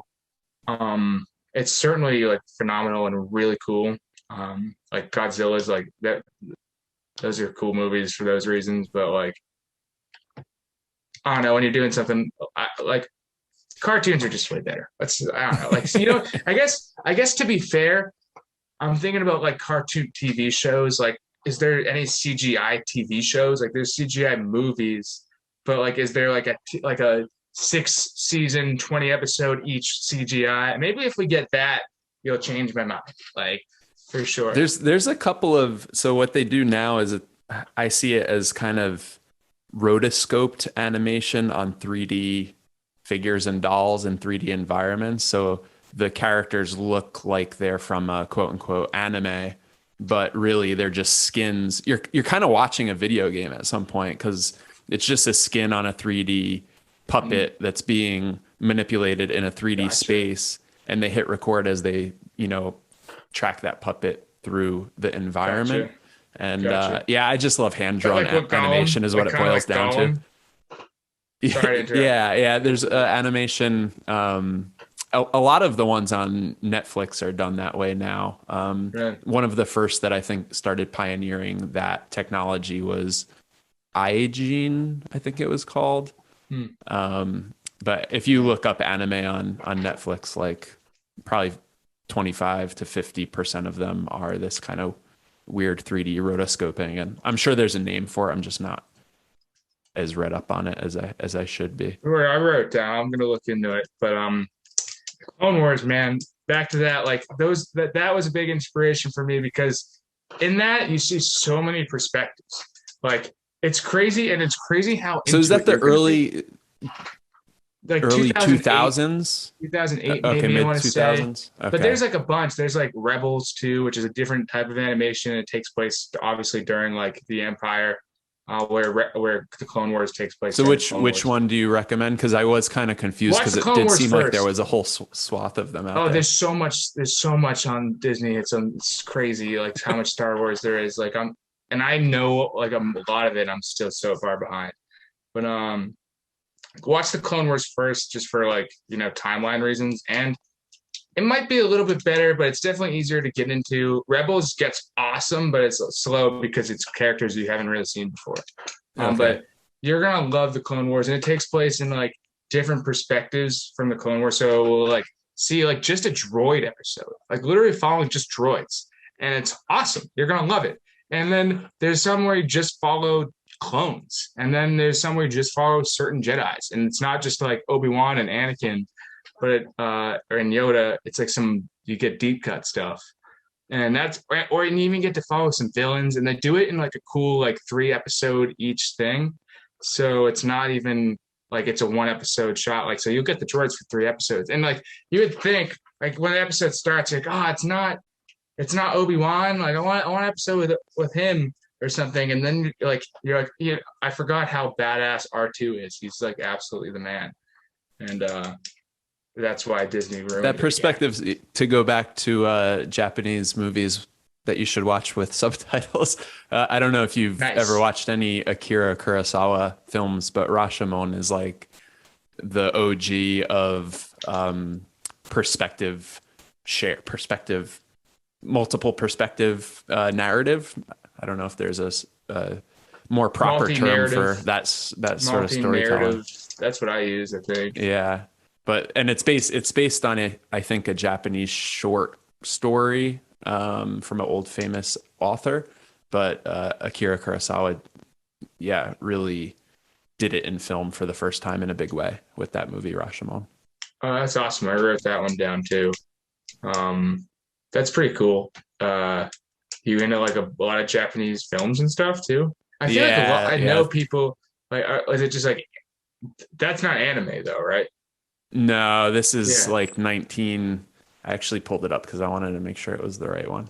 Yeah, 1950s. Oh, really? Um, yeah, 1950s black and white. He's most famous for Seven Samurai, Okay, I've heard of which that at least. yeah, if you watch any documentary with George Lucas or Steven Spielberg or any of the big directors from that era, and even today, a lot of them will cite the Akira Kurosawa and his cinematography and his storytelling abilities. I just That's watched one awesome. of his films called Ikiru, and I was just really inspired by how he's able to tell a linear story in a non-linear way and kind of jump around in a movie. It's not very common that you see that, but That's to awesome. do so effectively, I think is a feat. That's awesome because that's going to lead me to what I want to talk about, like my other big inspiration too. But I to touch on like just his work real quick. I'm sure that had to be hugely inspired by the events that took place in World War II. If it's coming out in 1950 and all of his work from then, Yeah, like to be in that's Japan, a good point. so it's like I'm sure it goes into it.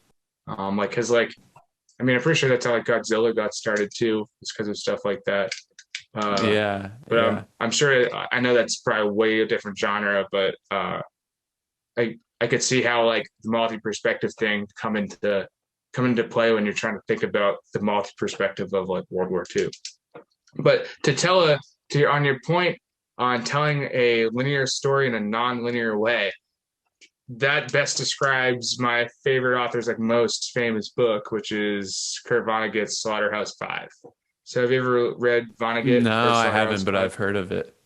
Oh man, you should read any Vonnegut book. Probably not. I tell like Slaughterhouse 5 is his most famous book. I think it is at least, but I think it's one of his hardest books to read personally, and it's for the reason that it's not told like in a traditional way. and it's so the story is about World War II.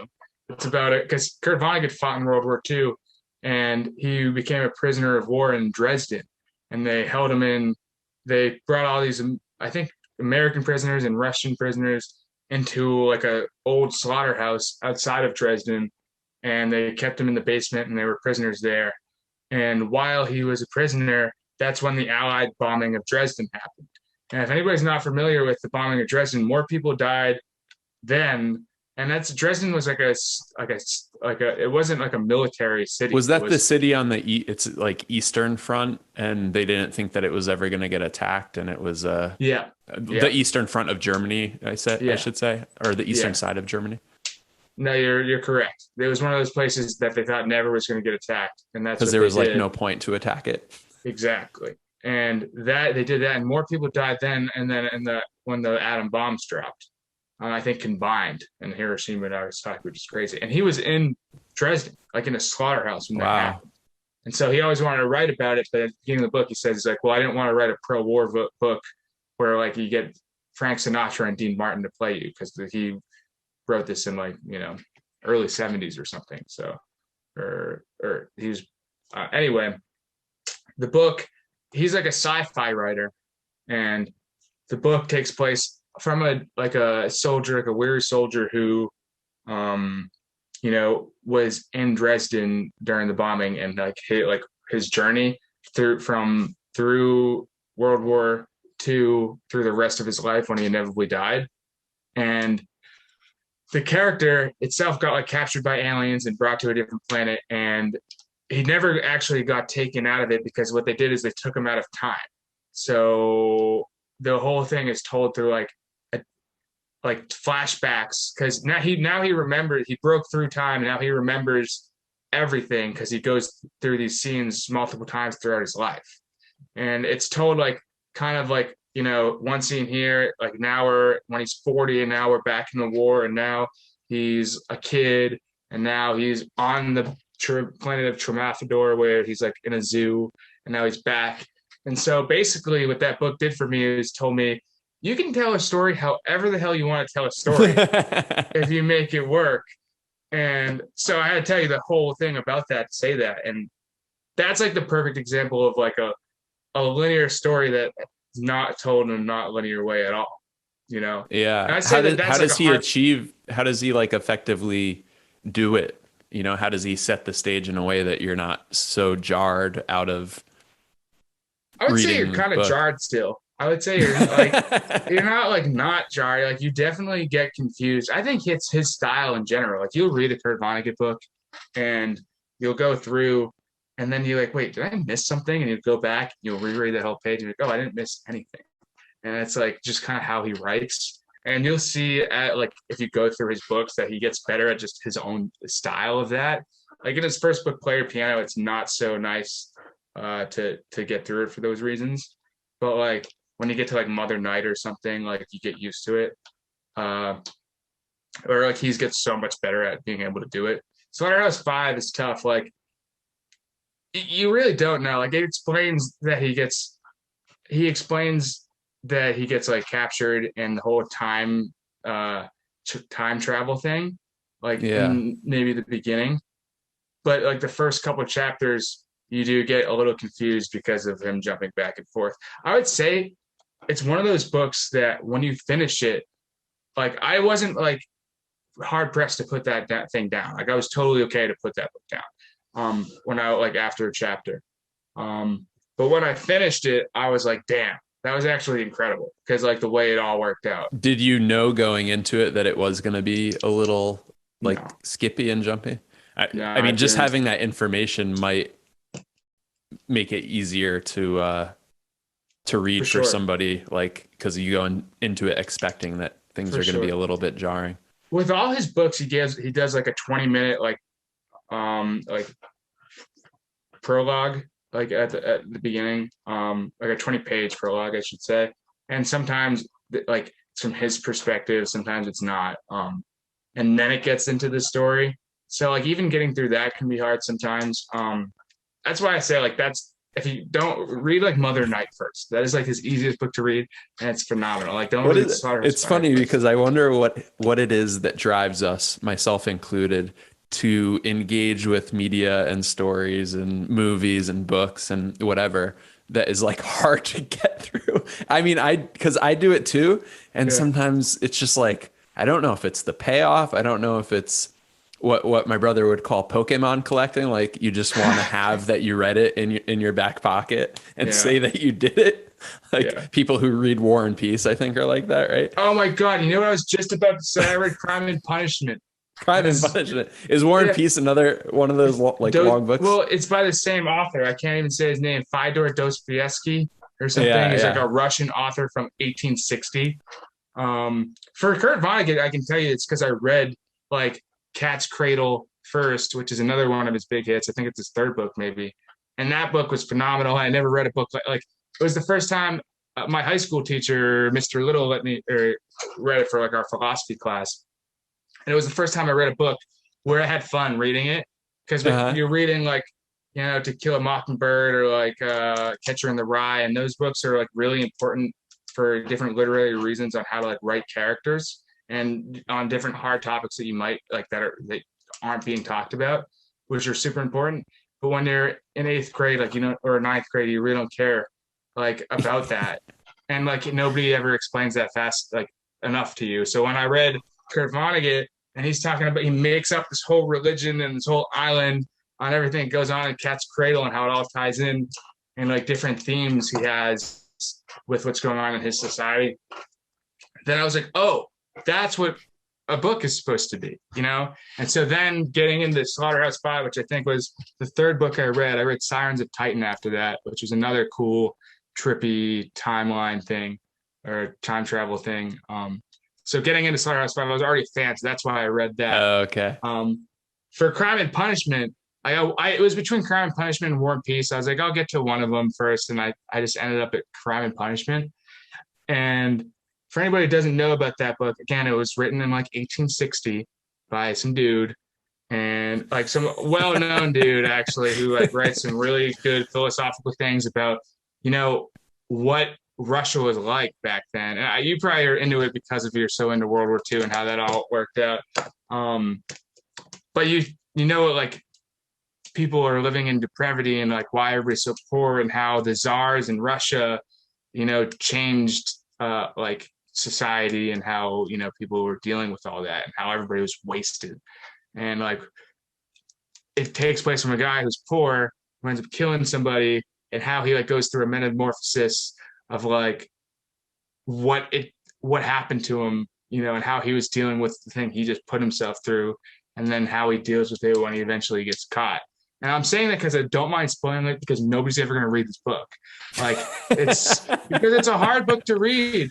It's like because first of all, it's translated from Russian, which is I think it was like a really good translation because I looked up a couple different ones, and then it's written in 1860, and like Russian names are tough because like they merge like the first name and their last name and like one nickname type thing, Right. and then it's like Yeah. whose character is this, And and then from what I understand, there's like they'll introduce a character page 10 and then page 510 that character shows up and they expect you to know who they are.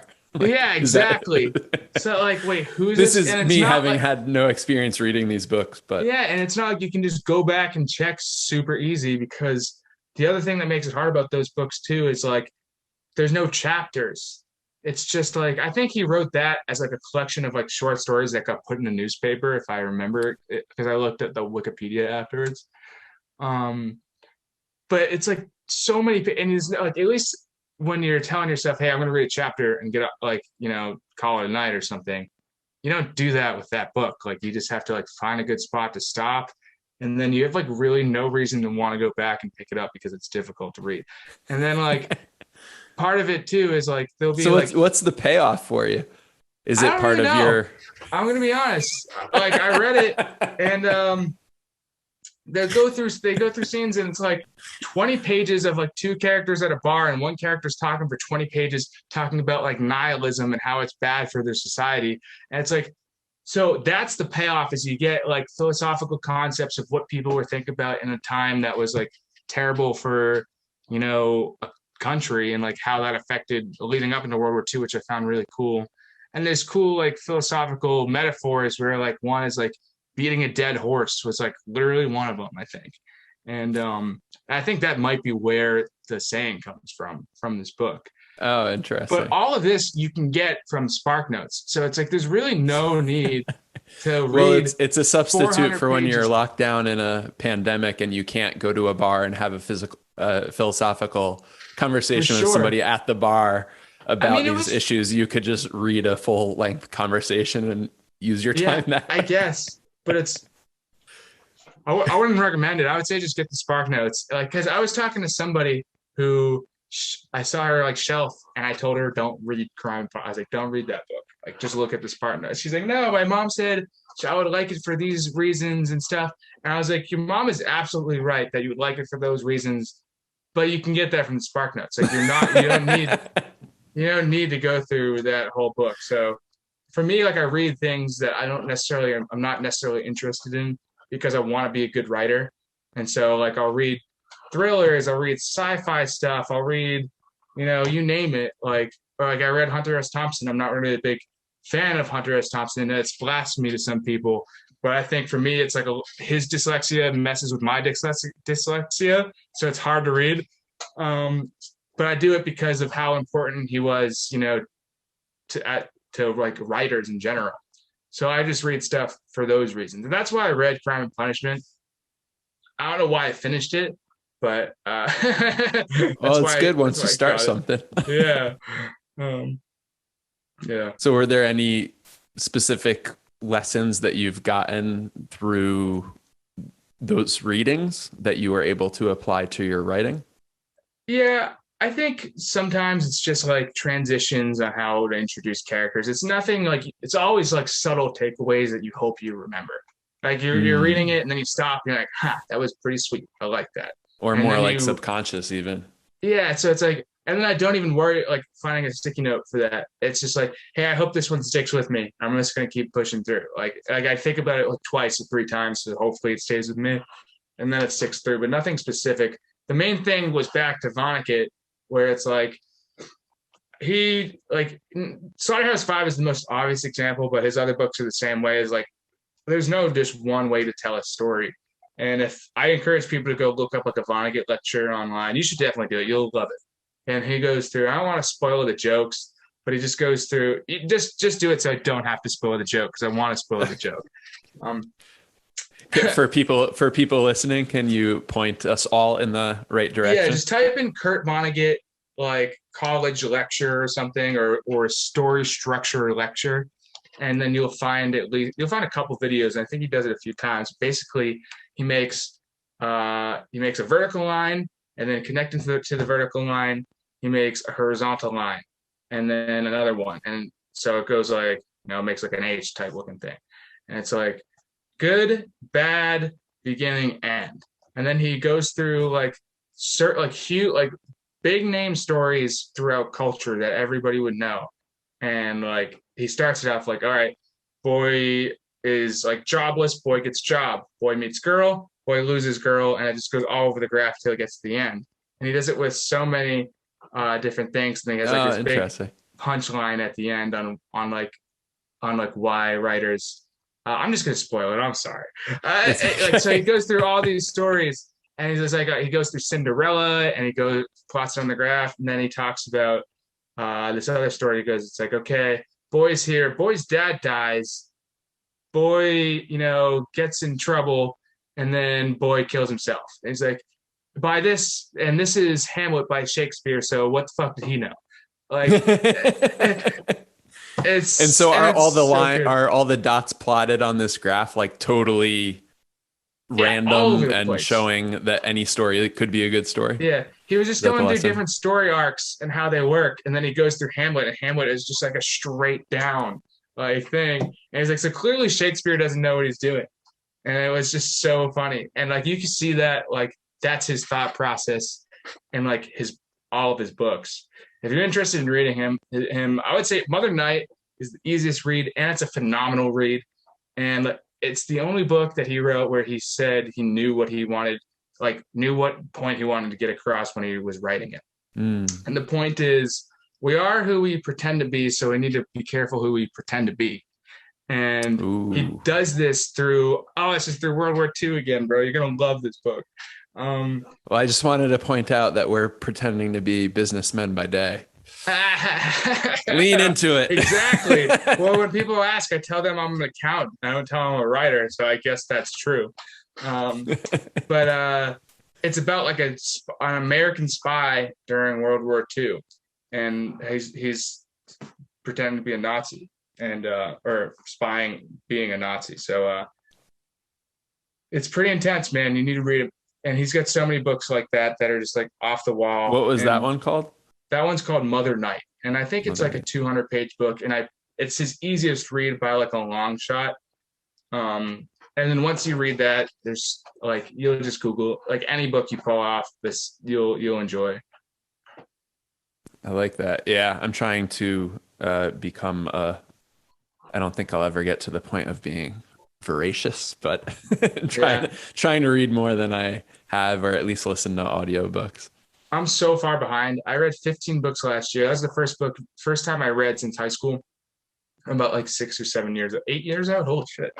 Um, and so I read 15 last year, and I think I'm at like 5 this year. I read a lot more comic books this year because it's like supporting different Kickstarters, and I do indie comic reviews and just like other comics that I have See, that's interest your in. second project. What's your third? I have a couple more. I started a novel that'll never get done, but I started it, and because like all my energy's going Gyro no matter what. Reviews are good because the most important thing for us creators, I think, is to help other creators. Because at the end of the day, if I look at my Kickstarter, half of those people are creators themselves. And, it's Mm. not even supposed to be like you shouldn't expect like a back for back scenario at all, because that's just impossible with how much work is out there. But you need to like share other creators on your story. You need to help give creators something to help promote their book with a review or an article or a press release. And by me sharing some people else's work out that I think that I enjoy, um, they get that much more. Like even if it's my 2 people who look at my story, they get like those views. And I Yeah, I know agree, like man. It's like all it, ships rise with the tide, and it's a pretty, I mean, I do this podcast to connect with like all creatives, but I'm really blown away by the comic community, both illustration side and the writing side, like yeah, the amount of talent, the amount of ideas, and the like how much the medium has to offer to creators of all varieties to put out a decent amount of work in a relatively short period of time when compared to something like I tried to do first creatively, which was a movie, which was a yeah, for challenge. sure. There's so many people involved with that. Now it's crazy, the indie comic community. I've been blown away. Like I had a thing on my IG story a week or 2 ago where they were just connected with people who I've connected with in the community, like JL, who you had on here, who's did Ennead. Because I asked that dude so many questions because he just looks like he knows what he's doing, even if he might not. Like so, And he does. not And nothing against him. He's got great work. I'm a big fan. if he didn't, he figured it out quickly. I'm gonna It, talk to him again soon. I'm looking Oh, forward that's to it. great. Yeah, he's awesome, and he puts out good work. So I like connecting with him because he's also another one of those creators who shares other people's work out because he knows like he not everybody gets it, but he's one of those who do. I talked to somebody who helped support my book. Again, I'm not going to call anybody a fan, but he was big into helping me keep going. I talked to Brett from Indie Comics Dispatch, who I don't know if you follow them on uh, online, but they're so important to the community because, again, reviews, articles on where to get your book printed, on how to write dialogue, press releases, because at the end of the day, like your Instagram post lasts for a day, but Right. like website articles will last for like 6 months. So And if they those are have a really important. following and people going there as a Oh yeah, like using these different 7,000. outlets as a news source. Yeah, 7,000 people a month on the website right now, which is pretty crazy. And it's on Apple News and Google News too. So it's a full-on nonprofit right now, which is crazy. Brett has worked so hard on that. He's another dude with like 7 kids and a full-time job, like big boy job, and like he's writing his own comics, so that's impressive. And I talked to another guy who Ariel, who wrote that book right there, Mecha Organic, and he does a podcast called Sequential Funk, and he's just another guy who wrote a comic book who helps the community too. So I wanted to have that basically to tell you that like those people all were important to me and my indie comic experience, and they're also important to others because I know they're helping other people with their work. So it's so huge to, and the indie comic community for the most part is all like that, and they're all like really talented people who just want to, you know, give a new perspective or what or a story that's just not being told. It's not just like, you know, superhero stuff. You know, Batman's gonna say, I love Batman, but you know Batman's gonna save the day, you know, like or stuff like that. Like, so, you know, Batman, you may do it begrudgingly so, but yeah, you know, Batman and Wolverine like at least get gritty. You know, a lot of the stuff doesn't get as gritty as those. Like this get Deadpool does, but even now, like those big press things don't really hit some of the spots that some indie comics hit.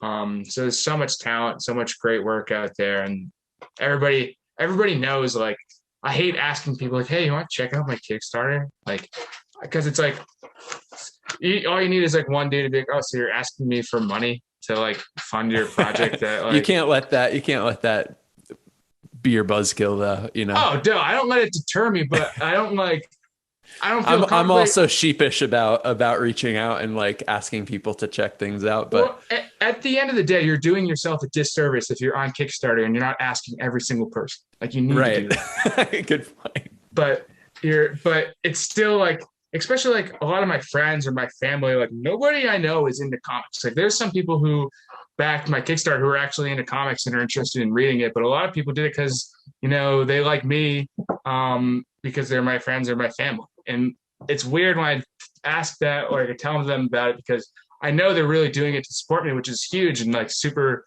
you know, great feeling.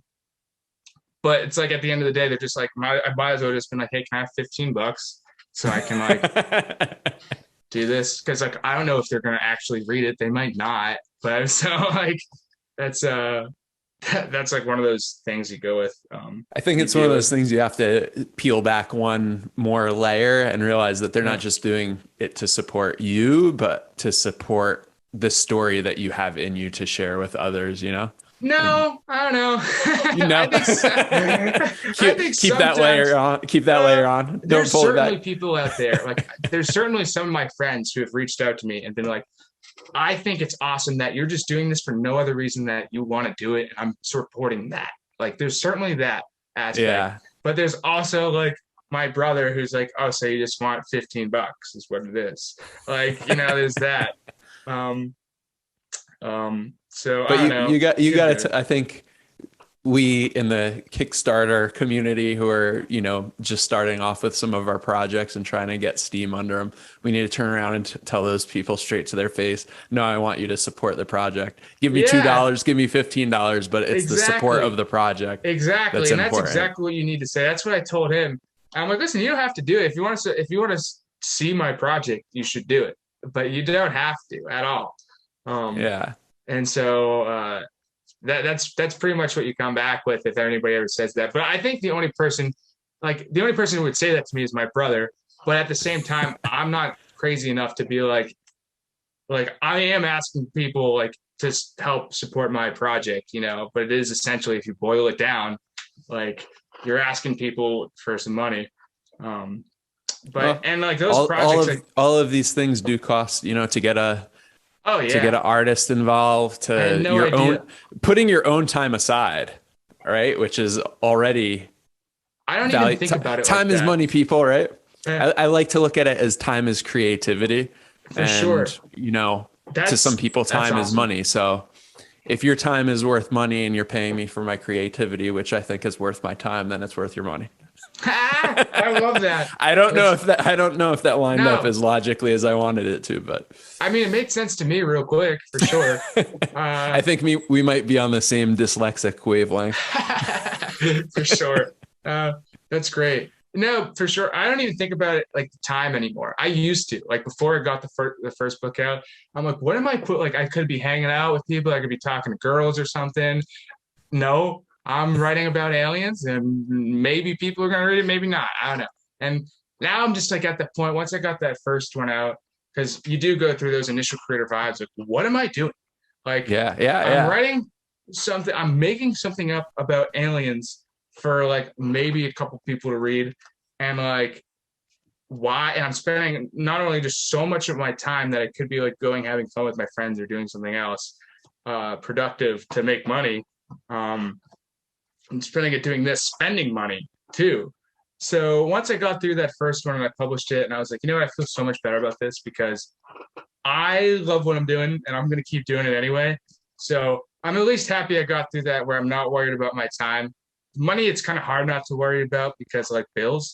So I love that you shared that though, because I think a lot of people have, I certainly have that feeling too when I'm working on any given project. Like, why am I doing this? Who am I doing it for? yeah, And what's the trade-off and the compromise? Because there's always something else I could be doing with my time. And or even if I'm creating something else, if I'm creating A, I'm not creating B, right?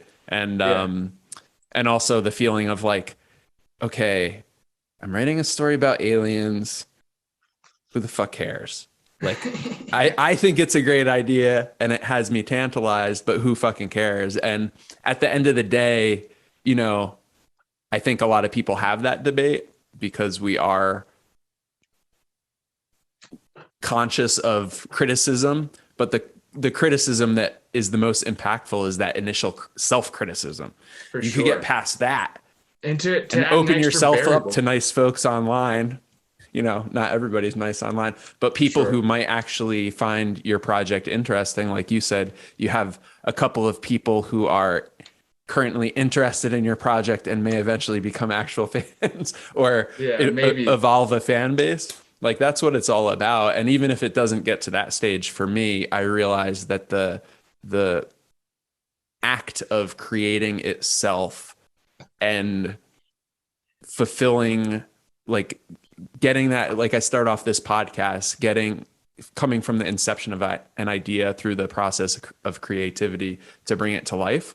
Like I realize if I don't bring these ideas from my mind onto a page somehow or onto whatever it is to share with other people, and I don't see it through, that kind of builds some sort of negative energy in me that I'm not realizing my full For creative sure. potential, even if just to express myself for myself. Well, to add two things to that, the other variable for that doubt is there's also so much out there. So it's like, on top of the fact that you also are just making up some nonsense in your head that may or may not be cool, and spending all your time, there's also a bunch of other people doing that. And then you see projects like, I'll use any, like, for example, because you see how good that is. And then you're just like, why am I, like, let's say if I was writing a fantasy story, I'm not like I'm writing I guess it kind of like a fantasy aspect to my story, but I'm not like if I was writing a direct fantasy story, part of me would be like, well, you know, that's so good. Like, why am I putting out stuff too? Like, there's stuff you can have that doubt. I don't really have that with like other alien stuff too, because like you But it's can't like think you, of it. There it's is like so you much stuff. said before, probably, you know, in the middle of this conversation, at some point you have a perspective that's unique to you and you have an idea and concept that is also unique. Whatever genre you place those ideas in, like it's a reflection of your own mind that nobody has your mind but yourself. And there may be similarities, but in terms of even if you have the same concept for a story, the way that you tell the story is going to end up being different. So there's so much variable, and that ends up For being sure. a reflection of, you know, your personal creative force. So that's Yeah. why. That's why, for sure. I had something else to say. What was the last thing you said before we both said something? Oh, that's going to be a So, tough one to all track right, we'll back. just move on to the next thing. My bad. I had something I thought was important. It couldn't have been that important, though, I Well, guess. I have I missed my another. sticky note. If I had the sticky note closer, it would have been fine. We have a way of circling back to those things, and we stir up the pot and they come up to the top, and you'll be able to touch on it if you remember in due time. Yeah. But I'm wondering too, like, you know, global pandemic, turbulent times. Maybe there's some alien spacecraft that the government has admitted to interacting with. Like, and this is again for me, a lot of times what I'm writing, I realize is meditative in the respect that it allows me to process current events and the world that we live in, and then like the themes and stories and plots unfold in my story, and I realize that there may be some similarities, and that I'm actually working through what I think about the world we live in. So, your story has a lot of these us versus them, Government who distrust. government distrust, who is my group, even within layers of groups, and where do you draw the line for trust and things like that. And so I wonder how contemporary events before and after the pandemic may have influenced, if at all, your story, and if it's at all in the way that I do too, you process things in your writing and through your writing. Yeah, that's also another good question. So I'd say as far as like the invasion part of the story, um, there's certainly themes like the governmental distrust and stuff like that, and like your group within the group that come out. I don't think I ever really wrote it intentionally. Those are all subconscious themes, and then it's like as I find those out and as I develop my story, I kind of work towards those themes to make it either more poignant or not. Um, but I don't think a lot of times I do it intentionally. There is some things, I guess, issue 1 and 2, maybe not so much because I wrote it and like I was so new when I wrote those, like to writing. So those it was really raw, and like what the final product turned out to be was me kind of like editing it again.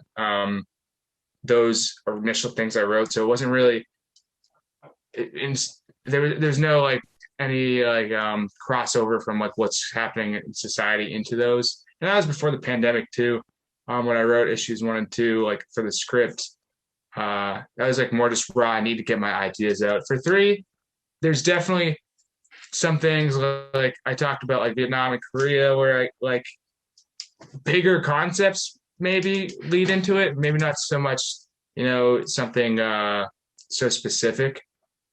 There's definitely like a few things that are like slightly specific to things that happen in our society, but it's like never elaborated more than like a sentence. It's just something that you can think about in your head real quick. Like almost like an Easter egg if you find it, Mm. but nothing too much. The story, the narrator itself is like is a relative with Lombardium, so he's like telling the story. Um, in those beginning pages, the prologues, I guess you could call them, and maybe an epilogue in the next issue or so. Uh, those definitely were inspired by events and like just like you see how people are against each other nowadays, and that stuff type of really scares me because I'm a sci-fi writer and I like reading sci-fi thrillers and stuff. So like when you read stuff like 1984 and like like obviously that's fiction and it's like a dystopian story that's not like it's not true, but like George Orwell took logical next steps to write that, And the only reason why Big Brother was able to do what Big Brother was able to do in that story, Big Brother being the government, if nobody knew that, but it's because they knew they pinned everybody against each other. And it's like, Mm. so you can't even step out of line. You need to double speak and watch what you say because you know that somebody might turn you into the government and then you either get killed or sent away to some camp or whatever. And obviously, like, that's such a stretch from where we are now, but we are getting to that point where people just don't like, if you're on one side of the aisle, you don't even want to talk to the other side of the aisle at all. Right. And even though you're going to never agree, we can't even get to the point where we're okay with not agreeing, which should always be the case because we don't want to be like a hive mind. We don't want to be like Right. one thought process, the thing that makes anything, not just like our country, awesome is that like there are different people. And it's funny how at a time where we're trying to embrace everybody for being different, we're so pissed off at everybody for being different or for having different ideas. So a lot of that comes into, those Lombardian pages and the relative pages, because I talk about, you know, especially in the very first page is like, the conflict in the universe is between progression and contention. And so that did is very much, about like how like our political parties are so like, you know, hateful of the other now, especially like not even at the governmental level, but like at like our level. Our Right. friends who want to talk about stupid stuff that they're not even trying to fix. They just want to be frustrated about it. So it's like that definitely inspired me to, you know, write something where it's supposed to be, relevant, but it also is, it's my story. It's a sci-fi narrative. And if you want to take something from that, feel free. But I didn't write it for people to take, anything from it. It was more just like, hey, there is issues for like, and I boiled it down, progression and contention. It's like whether you want to be a progressive or a conservative, um, I boiled it down to those two terms, and you can elaborate that on politics or, alien invasions. Yeah. Yeah, it's almost when I ask about contemporary events, it's like it's a challenging question for me to pose on the podcast because I don't want to project anything that I read into in reading a creative work onto the creator themselves because I realize like everything is up for interpretation and that's what is so lovely about creativity. But at the same time, I do want to touch in on if, like I said, for me, a lot of times I'm writing and I realize that I'm contending with how I'm handling or dealing with or understanding current events as I'm writing because certain themes will start to come out the end of my pen or my fingers hitting the keypad. And yeah, it's like such a politicized time, and I really appreciated your answer and also the way that you're writing your story. And Jeff Johnson said it in the same way. Like he can talk as indirectly as he wants to about contemporary events, so indirectly that people might not realize that he's talking about them, or it could be that he's not talking about them all, but people are reading into it in a way.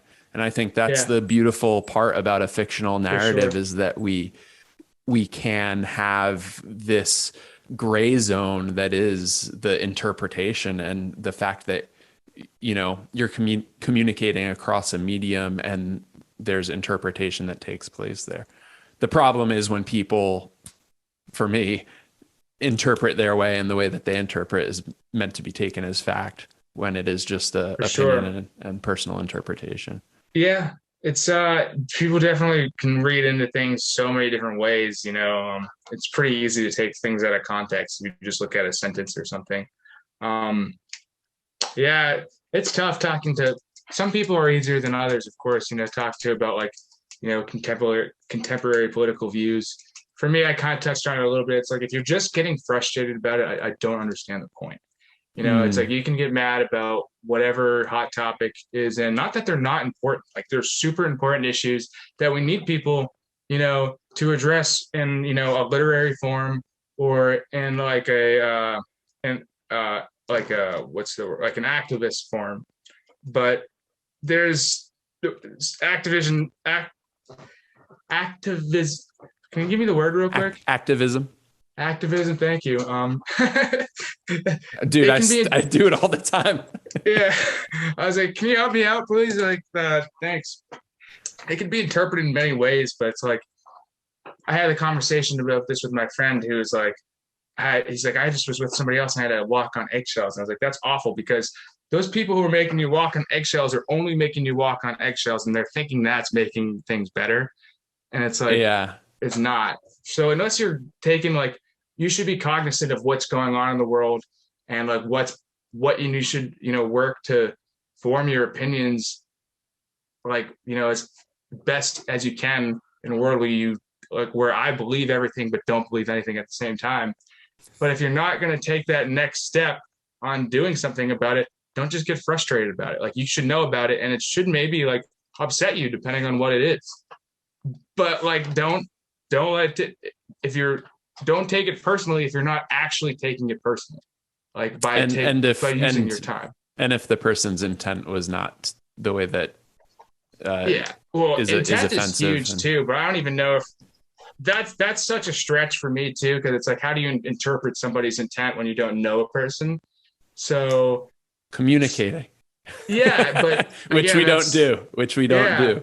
So for me, it's like we need to take that first step on like if you're gonna do something, if you're gonna take that step to talk about it, like like extending a hand essentially, like to there's say, something, hey, maybe we don't agree, but my intent is to find a place where we can agree to disagree. Or for sure. I mean, that would be easy enough, but I'm just saying, like, if the thing that I wanted to do in the world was make a comic book, so my nights I'm making a comic book.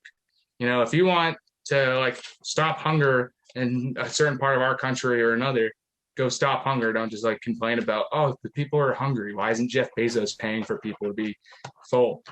Like, like that doesn't do anything for anybody by saying that. Yeah. That's well said. Yeah, I didn't mean to like go super deep into like, I try to keep it as you didn't. No, that was perfect, dude. Yeah, that was perfect. It's hard times. Like even with the podcast, sometimes I'm walking on eggshells, but I don't know why I'm walking on eggshells or who I'm walking on eggshells for. And I realize it's my out there. Well, yeah, and it's my own. I'm being self-conscious and concerned that I'm going to be misinterpreted or something like that. But as I've gone on, this is probably 36th episode or so of the podcast. You start to feel it out and be more comfortable with yourself as a creator of this podcast. And I think it is the same for writing comics, that, if you're putting these themes in there, what the theme meant, and you're open to interpretations and discussing those interpretations with an open mind, but not being pinned down to one interpretation. See, I do too. Interpretation or another. I was thinking about the word you needed. I was like, I got you. I was about to feed it to you. It's good to have backup. That's funny. So is there anything else? I mean, I have a couple of other things I want to touch on before we really, really wind down. But is there anything else that you want to discuss in longer form fashion? No, I think you're asking great questions. I'm totally able to go with the flow of this thing. I've enjoyed our conversation so far. We haven't talked about any of the music that I've done for Gyro too, but we totally don't need to. Lay it on me. So that's the third thing that you were reluctant, or the fourth I guess thing, that maybe. is part. That kind of just seems like part of Gyro. And I see a guitar. Are you going to be the first live performer on What's Your Random podcast? Definitely not. I'm definitely not. Indeed. I got my piano back there too. So I do write music with my buddy. I don't actually perform any of it I can play guitar and I can play piano. And to somebody who doesn't play an instrument, they'll think I'm good, but I'm not good. Like I kind of know how to read music. I'll put it this way. I think probably I've been splitting things in percentages a lot this episode into like 90s and 10s. Okay. I think 90% of the people out there don't play instruments. So that means to 90% of the people, you are like a savant. Oh, wow. A savant even. Wow, that's pretty good. Yeah, I mean, for me, like, I know how to have fun on both those instruments. And that's what it kind of like, I'm big into like the music I listen to. I like rock music. I like instruments. I like rap too. I like a lot of rap, but like, I'm rooted and like, I want to hear guitar, drums, piano. I want to hear those things. And for me, like, I don't even know many songs. I probably know like fucking 4 to 6 songs combined on those things, but I could play them both for like 10 hours each because I'll just jam on different chords and stuff. And like, cause you can like for piano, it's really easy to break it down. Like there's things called like pentatonic scales or blues scales. So like the Mm-hmm. most common one is like C, F, and G, or like the three that go together for like all the old school blues that you first hear. And in those scales, let's say for C, there's notes that no matter any way you play them, they belong together because they're in that scale. So it's like C, D sharp, F sharp, G, and then B sharp or B flat. And those, and then F has those notes that go with F, and G has those notes that go with G. And for those, you can just sit there and play a chord with those notes on your left hand, keep the bass, and then you can freestyle. Just hit any of those notes, and it's going to sound awesome. And it's going to be such a great time. So I do stuff like that, or like I have for the guitar, you can just like add flavor to like a couple chords and you can just do your own thing. So I wouldn't say like I don't have a ton of music theory. I don't know much, but I know how to have fun with them because, all my buddies growing up played instruments and I wanted to hang out with them. So I needed to learn how to play instruments too. So, and they're all so good, which leads me to my buddy who I work with on this is Sam Schaefer. And he's been playing guitar his whole life, but he's one of those guys who you can put him behind the kit, you can put him on the piano, you can put him on like any instrument, give him a banjo, whatever. And he's phenomenal at like, and he's different. Like, I have other friends who are great at instruments too. But something about him, like I always knew he's got like, he just does it his own way. He's not just trying to be like one of their idols, like playing this idol's licks or something. He's doing his own thing. And so when I first started writing, he hit me up and he's like, dude, I think it's awesome you're writing something. I have all this music that I don't have any words to. Let's make a concept album for your book. So I said, hell yeah. And we started working on it. And this was before I even had art done. So it took a while for us we have 7 songs on an album now, which every backer of the Kickstarter is going to get a free download of the album. And there's a lot of the songs, like 5 of them are on my IGTV already, and a couple of them are on the Kickstarter page as well. But there's going to be 7 of them on the album, and we just went through, and I storyboarded a lot of it. Like I'll be like, hey, I want to write a song about one of the prisoners doing this, or I want to write and I want it to be like a rock song, or I want to write, a ballad that is just about, a journey home, or I need a funk song or a soul song I want Gabatrago to rap. I want some alien rap, and I want it to go into like a D'Angelo type thing afterwards. And so like, so are you doing all the vocals, please? Oh no, God no. I did do the rap for the alien rap, which it would probably been better off if I didn't do it, but I had a lot of fun. So, but he sang all the other songs, and we had his buddy who's got a really nice voice do like a soul part of the rap song. But so I storyboarded a lot of them, and I'll be like, and I'll tell him like, just take the Gabatrago Funk one, for example. Like we want to write that. So I was like, okay, I'm thinking of like this type of beat. I was like, no, I was thinking of like a James Brown type of beat. And he's like, no, I'm thinking of like a Corey Wong type thing. And by the way, before I go any further into this, so your intro is like a funky new groove, like a new type funk. Yeah. Do you listen to like Wolfpack or Corey Wong or anything? I've listened to a little bit of Wolfpack. Is it? Yeah. Wolf, VULF. Wolf, yeah, Wolfpack.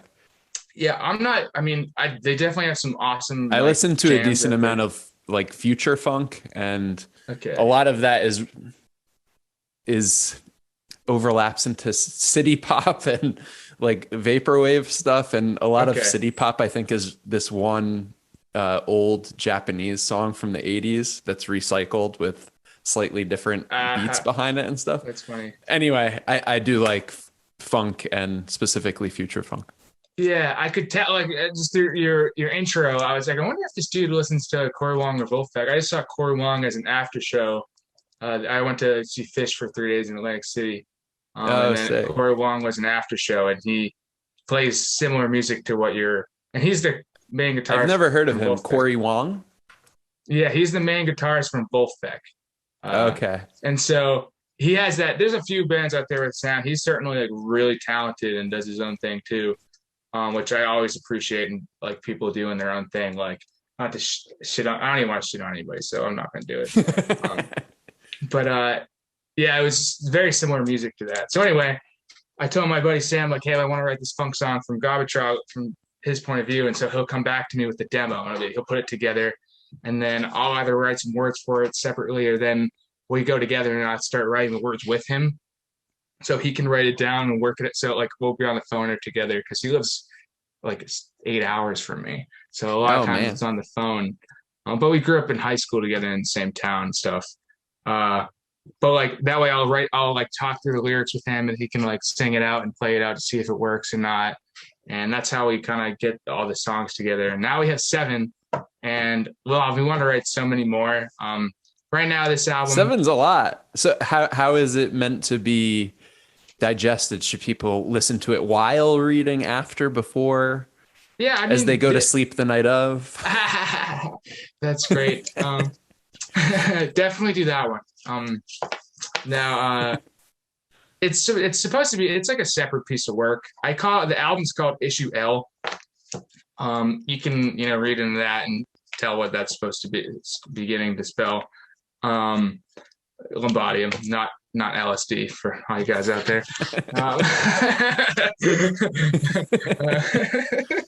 But I was like, so it's called LLP, L, smoking L. Which direction he's going? Could have gone. I was like, you can read into that. And I was like, don't read into that. Don't read. But it's like what Lombardium is how you tell stories and how it can be like interpreted in like different ways, or when you're telling the story even. And so it's because I think of it as an issue in itself. So that's why it's called Issue L. And we hope to have like Issue A and Issue M eventually too. And then we hope to theme them up a little bit more. So like right now there's music from all across the board, because now we have like one straight jam. We have rock songs, we have rap songs, we have funk songs, and like softer ballad songs too, or song maybe. And it's supposed to be separate, but you definitely could listen to it while, if you're able to do that sort of thing. I can't. I would be so lost reading something. But it's supposed to be separate unless you want to do it. It's not supposed to be like a Pink Floyd Wizard of Oz thing. That would have been cool, but I don't think I have good enough drugs for that. So maybe next time. So yeah, is the Kickstarter is live now, I guess. When did it start? When does it finish? What are the is it both the first and the second issue together, and this music? Yeah, so it started on the 2nd or the 3rd of August, and it ends on the 2nd or the 3rd of September, depending on which one it is. I think it's the 3rd, whatever the Tuesday was, for August. And you can get digitally both of them, or you could get just physically issue 2 and digitally issue 2 at the same time. Every physical gets the digital. I wasn't gonna do one of those tiers where it's like, oh, you just get the physical, but then there's a tier where you can get the physical and the digital. I didn't do that. I was just gonna give it to everybody. I figured like if anybody's interested enough in getting it at this stage, like I want to have all of it, because even if they want to send it to their friends, I'd rather them have the digital to be able to do that too. That way they don't have to like give their physical out. Yeah, for sure. So issue 2 will be alone. Then there'll be the old Amazon version, which I have a few more copies of, which I'll put that, which is in the Kickstarter, and the remastered version and the new issue 2 are like the main tier that I tell everybody to get. I think it's called just the Physical Universe, and it's just issue 1 and 2 and the digital issue 1 and 2. And that's just what I tell everybody to get, because like as much as I'm so proud of my first Amazon edition, I look back at it and like just the subtle few things I did to remaster it just make it so much better, and it reads so much better, and it flows with issue 2 way better too. So that's why I tell everybody to get that. I'm definitely proud of issue 1, but it's now that I know what I'm doing. Well, that's the creators tier, right? Because they could see your improvement and like what you did to change and align.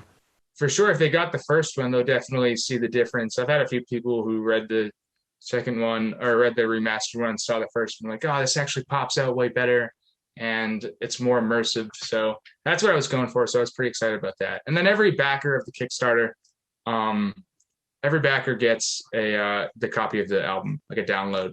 We were going to do another tier for just the music or something. I think there is a tier because for just music, in case people are only into it for the music, because Sam might have friends that only are interested in the music and not really the comic. Yeah. So I did do a tier for that, but it's more just like you need to make a donation. Everybody's going to get the album no matter what anyway, because we didn't want people to have to choose have to pay for it. I'd rather just give it to everybody so everybody can have it, and then if they listen, everybody to gets the bundle bonus. And yeah. But super excited for that, and it was fun to write songs because it's different than writing anything like as like a comic's different than writing like a novel. A song is different too, because now you have to be specific but like vague at the same time, and it's like it's been fun. Then you also have to have like it phonetically work with like the tunes, and it's been fun to work with my buddy Sam. And I feel like I can more objectively say like, hey, the music's actually pretty good because I know like all of it's him. Like, of course I do the lyrics and it's like my story, but it's him. Like, he's so good. And so I feel like I can objectively say like, hey guys, the music's dope. Like, whereas like I would never say that about my comic. I love that you made it a multimedia experience and that you branched out, and like it gives, I think, just a lot more depth and breadth to like the universe that you're creating.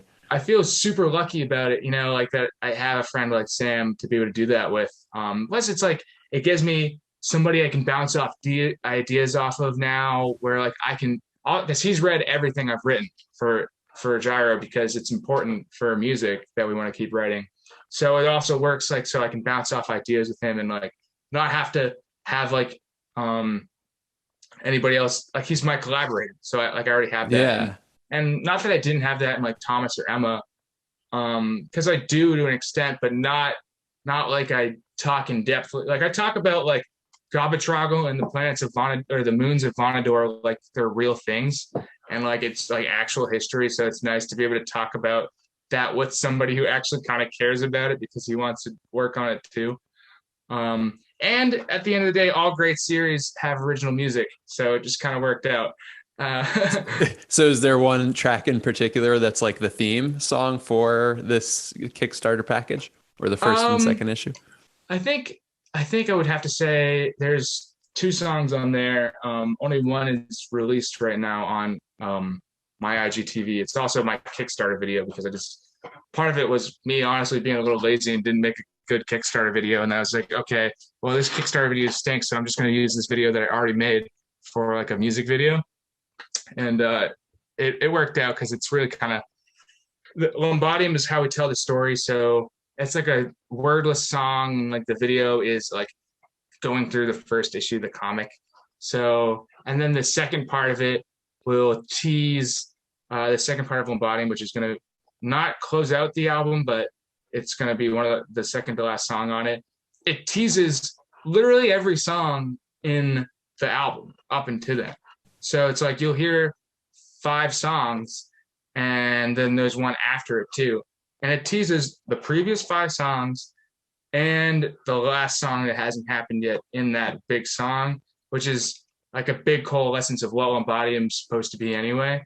So it it's like the universal storyteller kind of. Yeah, exactly. Yeah, overarching. So, and the songs don't take place like from issue 1 and 2. Like there's a song on there called "Thought I Knew the Blues." It's on my Instagram, and that takes place from like maybe issue like 17 or something.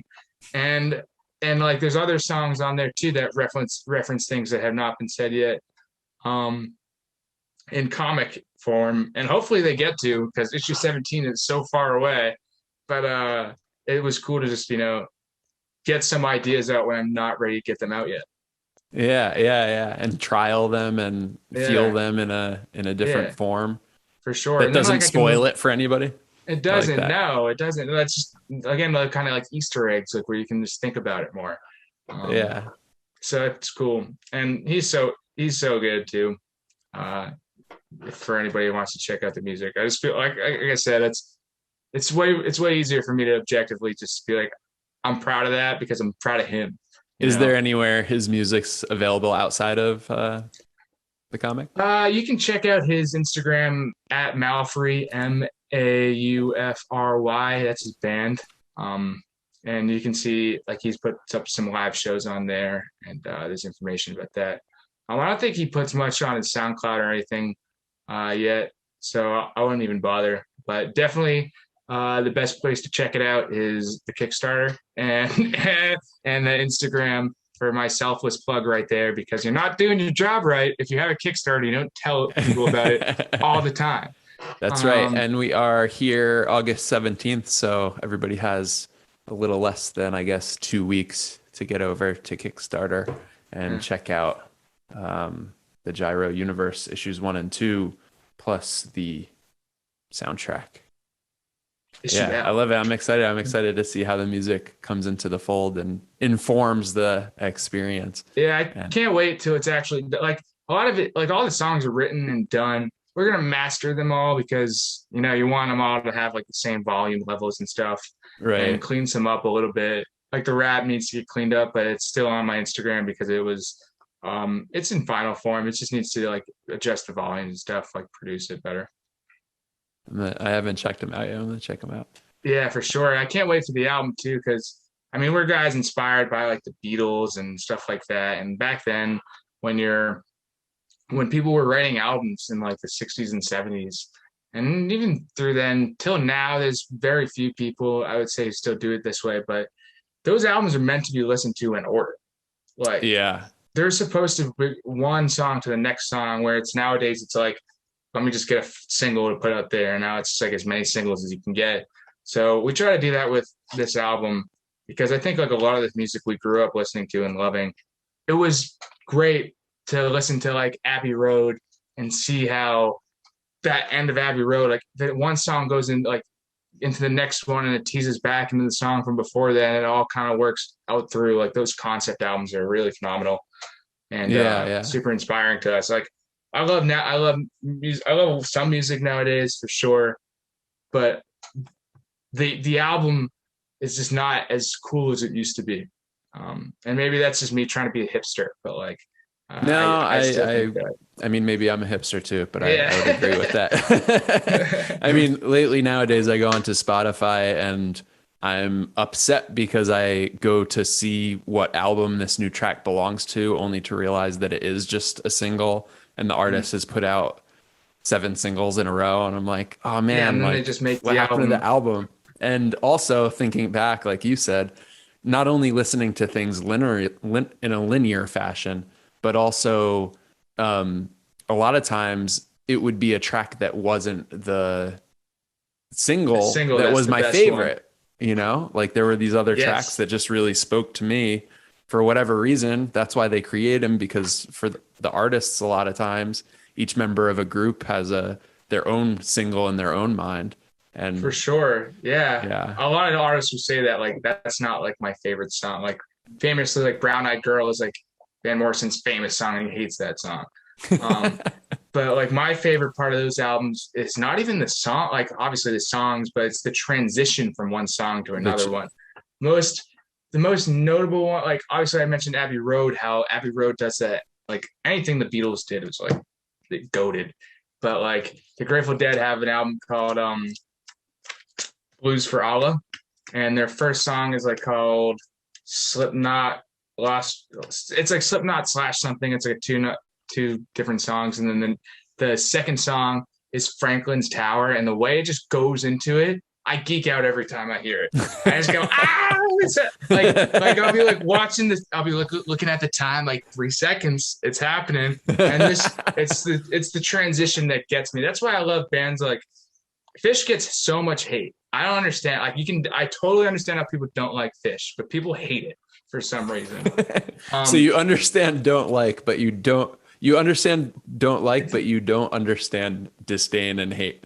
Yeah, I don't like get this it. Level, like, all right, I get it. You don't like them, but hate. Yeah, I totally understand how people are not interested in the same types of music I'm interested in, because for their own specific reasons. It's when people like don't know a song by a band and they just be like, "Oh, I hate this band," and they can't tell you why they hate it. And I just, for some reason, Fish is like, whenever I tell somebody I'm a Fish fan, they're just like, "Oh, one of those." Like I'm like, sorry, I don't know. But for them, like, what's so cool about them is like their songs, the way they play their songs are different every time. And they're when they play their live shows, they never play the same live show. So people are like, how do you go see them 3 days in a row? And so because they don't play this, they barely repeat songs all tour, and they don't play the same song the night after the night before that. And during it, like Abbey Road does, and like Blues for Allah does, is their transitions from songs to the other one. Like they'll open up with a song, and they'll play two different songs, and they'll jam it out for like 30 minutes, which people hate, but I love. And then next thing you know, they're back into the song that they opened up with, and you're just geeking out again because you're like, wow, that's incredible that four people can do that without talking. Right. And That's a feat. They're just looking at each other, not playing one even, note to signal. they're not even looking at each other. No, Sometimes for there's sure, no but they like just do lovey-dovey it. eyes, like, you know what we're gonna do now. Yeah, for sure. They just do it though. That's So that's wild. why like any like the transitions are huge for me. I love that stuff. Like when you're able to, that's what like makes albums like Abbey Road like a piece of artwork, where there's like other albums where it's just like that's a music album. Have you heard Paul McCartney had this series on Apple TV, I think, with Rick Rubin, and I saw one episode of it. It was really fun from a creative perspective. Um, they talk through some of the Beatles history and Paul McCartney's relationship with the other Beatles, but also like in the studio producing their life as creators, That's how awesome. they developed and evolved different sounds and where different things came from and how they made it original and why it was original to them. Yeah, that's awesome. I haven't checked that out. Check I've it checked out. out Yeah. so much Paul McCartney stuff over my life, and as a writer, he's definitely inspired me too because I remember him talking about something. I don't know what song it was. I want to say it was like When I'm 64 or something, but I've heard him talk about it similarly with Eleanor Rigby, where he'll write something and instead like and then he'll get to a part where he doesn't know what to write anymore. But instead of stopping, he fills in he'll just fill in the word to fit it, and then like it might not make any sense, but he'll just keep going. That way, it doesn't stop his thought process. And then sometimes you'll even find out that you actually like what you put there, or maybe you change it, but at least you finished what you were trying to start. You didn't just stop like and ruin your idea. So I do that when Right. I'm writing, scenes. Like just write it all the way Oh, through. If it interesting. doesn't make sense, you'll figure it out after. Yeah. Yeah. And you could, I mean, even if I'll go back to the 90%, 10%, if 90% of it is fluff and crap, at least you wrote the 100% to find the 10% that works. Yeah, and even if that's fluff and crap, it's stuff that you got out of your system, or it's like maybe it's useful, but just not now. So it's like, And maybe you needed to get that out of your system to find the ending, find the that really 10%. important, Yeah, that important uh, 10%. that 10%. Yeah, no, he's so good. It's something. He's one of those guys I would always pay attention to. Like I listen to all his new albums. They're not the Beatles, and but anybody going into it looking for that is crazy. I think it's nuts that the dude's Yeah, because 76. he's not the Beatles, Yeah, right? It's a different yeah, thing. It's a different yeah. animal. It's a different Well, it's not creative Wings, or force. it's not Ram or McCartney one or anything like that. But like, um, he's still like he's 76, dude, and he's still writing new albums.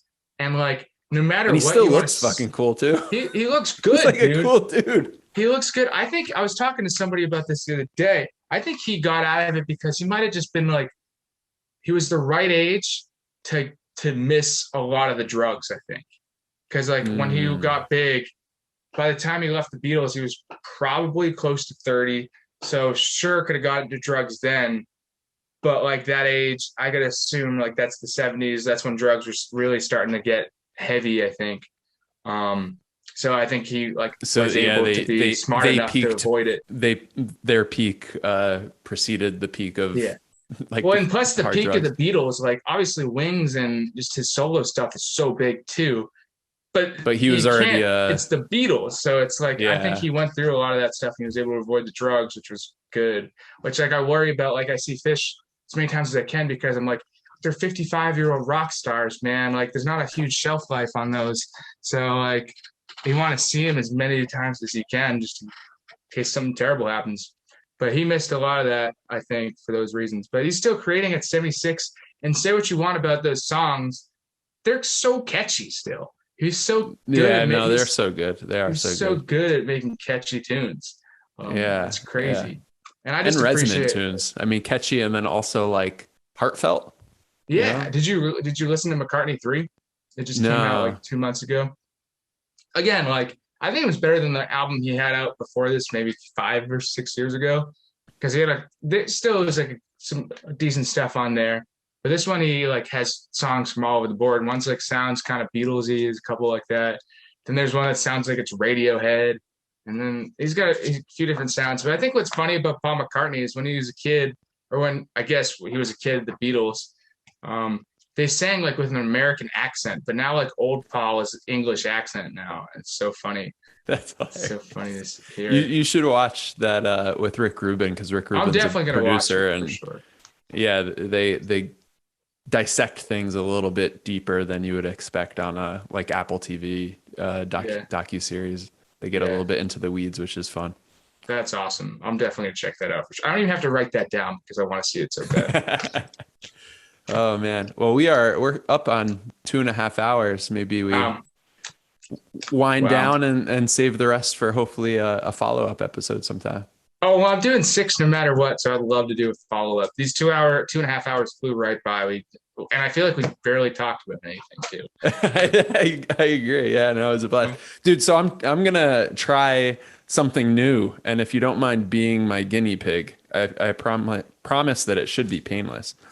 But I mean, you could be part of the creative process here. No, I'll explain to you I'm what game. I want to do.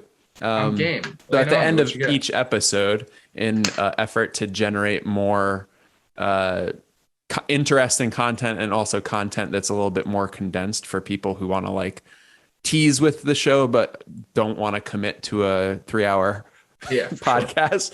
I want to have shorter, like a list of maybe probably 3 to 5 questions that I ask my guests right before they leave that I could cut off. It'll be part of the full length episode, as will this whole spiel. But also I could chop it off and make a brief episode that kind of gets into the minds of creators in a more succinct way. That's Um, true, but 5 questions, when you're talking to somebody like me, that could go on a long way. That could go a long I'm time. just gonna get a buzzer if you go on too long. That actually might work for I content might too. not need a buzzer. It might just be more funny if I do it like that. Yeah. And also that might be good for content too, but also just don't have a set time. Just do it whenever the hell you want. Just We're because going now. you gotta keep it random. Stay on brand. Like I like that. It's happening now. You get the air horns. Like, all right, next question. Wait it's on. time. I did fancy like some ideas of what this podcast would be in its infancy, and some of the things were to be like really a little bit out there random, like with some really weird questions. And I over time just realized that it's much more fun to have a general Actual, conversation and let it lead random directions. for But I sure. did initially plan on having some more randomness to the equation. I have a couple of questions here, but the main one that I'm excited to ask guests right now is, and don't feel pressure to answer too quickly, Okay. but do be cognizant of the fact that there is an air horn in my mouth. um, what would you ask your future self in regards? Well, let's leave it open ended. What would you ask your future self, let's say 3 years from now? Um, I don't know. That's tough. I've never been good about planning about my future. So I think I would say if I got to accomplish one thing, what would it need to be? now to achieve what you where you are at then? I don't know. We're getting into time travel We'll now. have to have we'll have to have future me answer that question. I don't know. He'll have to guide me in a direction. Okay, another time capsule type question. This time, ask what advice would you give yourself when you were starting this project? Don't stress so much. I was really stressed getting it out there. And like at the end of the day, it doesn't matter that much because it's the first thing you're writing. Like you just need to, what matters is that you're doing it. And so I stressed a lot on, I guess another piece of advice where, and this is personal to me, I guess, I didn't do the Kickstarter first. I did the Amazon thing first because I thought that was going to be better. Kickstarter is definitely a way better platform for your comic book. Like, and I think I encourage all creators to do that. But you shouldn't rush to get your book on Kickstarter because I would have been upset if I had that first one on Kickstarter and I made people back me and give me fund it, and I redid it anyway, Whereas like then, not that didn't necessarily happen, but it feels more like a trial run. Like Amazon was practice for me to have a solid Kickstarter. So maybe not even do the Amazon thing. Like finish your book, get it to somebody you care about, get it to somebody who cares about you or your writing or your creating or your art, and then work on the next one and then go back and fix what you did, because there's no way that the first thing you do is going to be gold. Like, and maybe that is for some people, but you yourself will at least know that you could have done something better if you're getting better as a creator. I love that because it also goes back to a theme we touched on at least once in the course of the full length episode, which was just do it. Like, yeah, you just gotta do it. You gotta start somewhere. Done. I love that. Do you have anything you use to get yourself in the mood to create? No, I'm so in it now. It's just part of my life. Like at first it was hard because you needed to time. It's like, do I want to hang out with my friends, or do I want to write this comic book? Do I want to go do something else, or do I want to do this? So it was like lists and outlines helped me get going. Now I don't have any of that because I just know my mission is to get 6 done. My mission is to get the next one done. And it's literally at a point where it's like, okay, 9:00, I got to sit down and do I guess time works too, scheduling stuff. But it's just such a part of my life at this point where it's just like, all right, before I go to bed, I write. So I do that. I love that. That kind of stole into another question I have, which is the most indispensable tool you have kind of in your creator toolbox. So the list and the schedule and the calendar, is there anything else? Indispensable tool. There's nothing else specific unless I'm being ridiculous and be like, my computer is pretty important. Hey, it's a tool. but I wouldn't say there's anything that I would say is a tool to keep me creating. Like Scrivener's, I would tell everybody to get Scrivener, but what you do with Google Docs and your outline is the same thing, and it's free. But I don't know, Scrivener I like just because I'm used to it now. But no specific tool other than just pure want. When I think your answer to the previous question too, and having lists, I think lists for me are an indispensable tool. For sure. Well, I mean, you got to know what you're going to have to get done. There's too many things in my head to not have a list. Yeah, it's something that you, I, and Jeff Johnson all have in common. It's something that we talked about on the episode I had with him was, I think your brain works in a similar way, kind of like scattered spider webbing and at some point coming together to the center, but you need to really catch all the ideas. I'm sure all creators are like that for the most part. He certainly is, that because we talk to things, we have a similar, he writes differently than I do. But we also kind of have that. So I'm sure that's goes along with everybody. But on top of all the 1,000 ideas that you have for your project, you also have your student loans, and you have to figure out health insurance and investments, and people in your life that you need to care about. So it's like you need lists, like, or you're never gonna have that organized in your head. Like, at least I'll never have that organized in my head. Right. And the more you get it on paper, the more room you open up in brain power and bandwidth, right? That's pretty cool. I didn't think about it like that. But that's the way I look at it, is I could offload it onto a piece of paper, and then I don't have to worry about constantly having it somewhere in my RAM running in the background. I could just defrag, not worry about it, pick up that sheet of paper, plug in that hard drive later on. Okay. Yeah. Went too far with that analogy. Going back, I don't think you plug in hard drives, so you might have went in a little too far. External. Hey, Al. Good save. Going back to the something you use to get yourself going, do you have a mantra or any phrase that you use to like get yourself on track when you're like, speak for myself when I'm being a little bit of a bitch? Yeah, I think it's kind of like don't be a bitch. That's a big thing. But it actually reminds me of that thing I forgot earlier. I told you we were gonna find it. I just forgot it again, dude. No. Okay, here it is. What else are you like? It was about to be like, why am I putting all my time into this? And you needed it goes to like, what else are you going to be doing with that time? You know, when I first got into writing Gyro, it's like, well, I shouldn't be too upset about putting a lot of my time into this, because at the end of the day, I put like 30 days in Fortnite and I was cool with that. Like, so it's like, that certainly was a waste of my time. That did absolutely nothing for me as a person. I had a great time doing it though. So if you look at that, like if you look at video games or something, or like TV, which that's what your creative time is taking away from. Nothing to show for it but the fleeting enjoyment. Yeah. So it's like, just think about your comic, your project, that's that same way as you think about a TV show or a video game that you enjoy. Like, if you're enjoying it, then you should do it and not worry about your time, you know?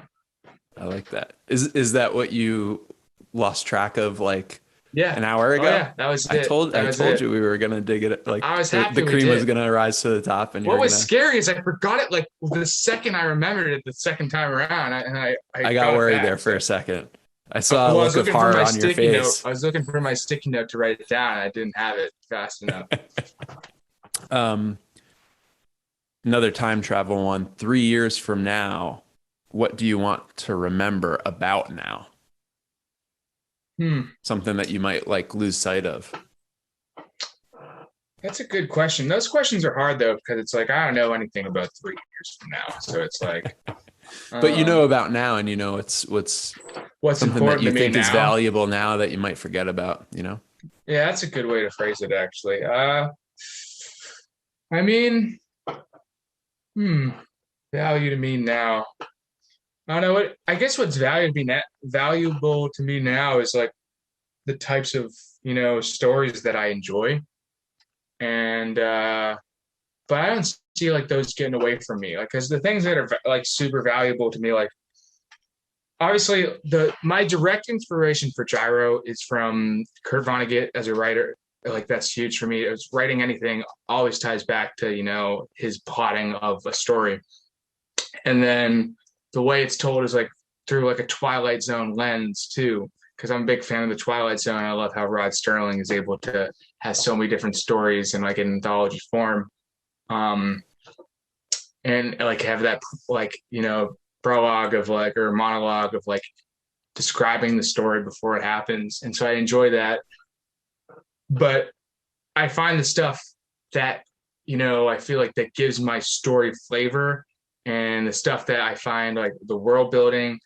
and the character building always goes back to Star Wars and Avatar: The Last Airbender. It's always those two things for me, because I think on both levels there's such a build to all of it. Like, I said this in so many other podcasts, so, you know, the A New Hope, the first Star Wars thing that ever happened was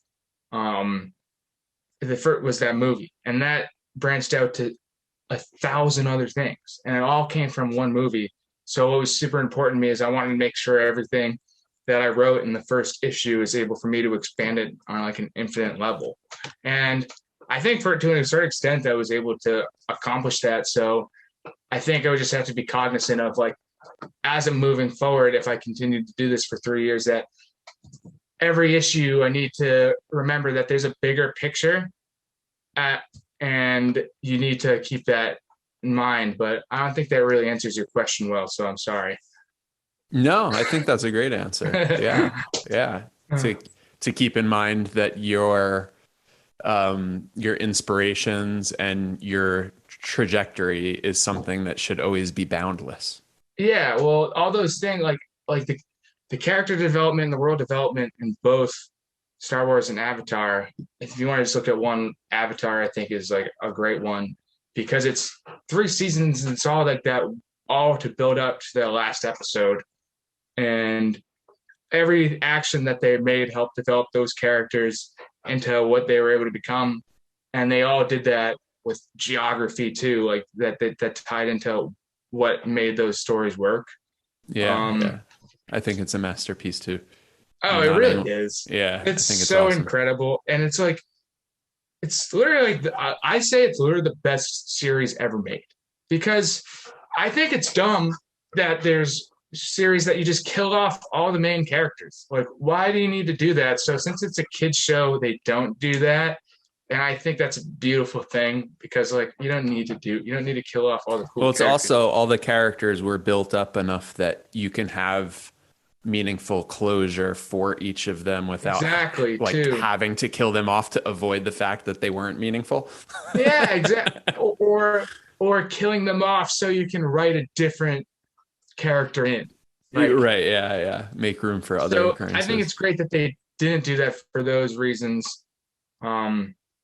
And that the fact that it all built up to that like final like 3 episodes, I think it was, it's it just makes those 3 episodes that much better because you know everything that each of those characters like I get chills thinking because about of it the because foundation they laid. oh dude, I like there's so much bonding that like obviously this is like a cartoon, fictional fantasy story, but there's so much bonding between those characters.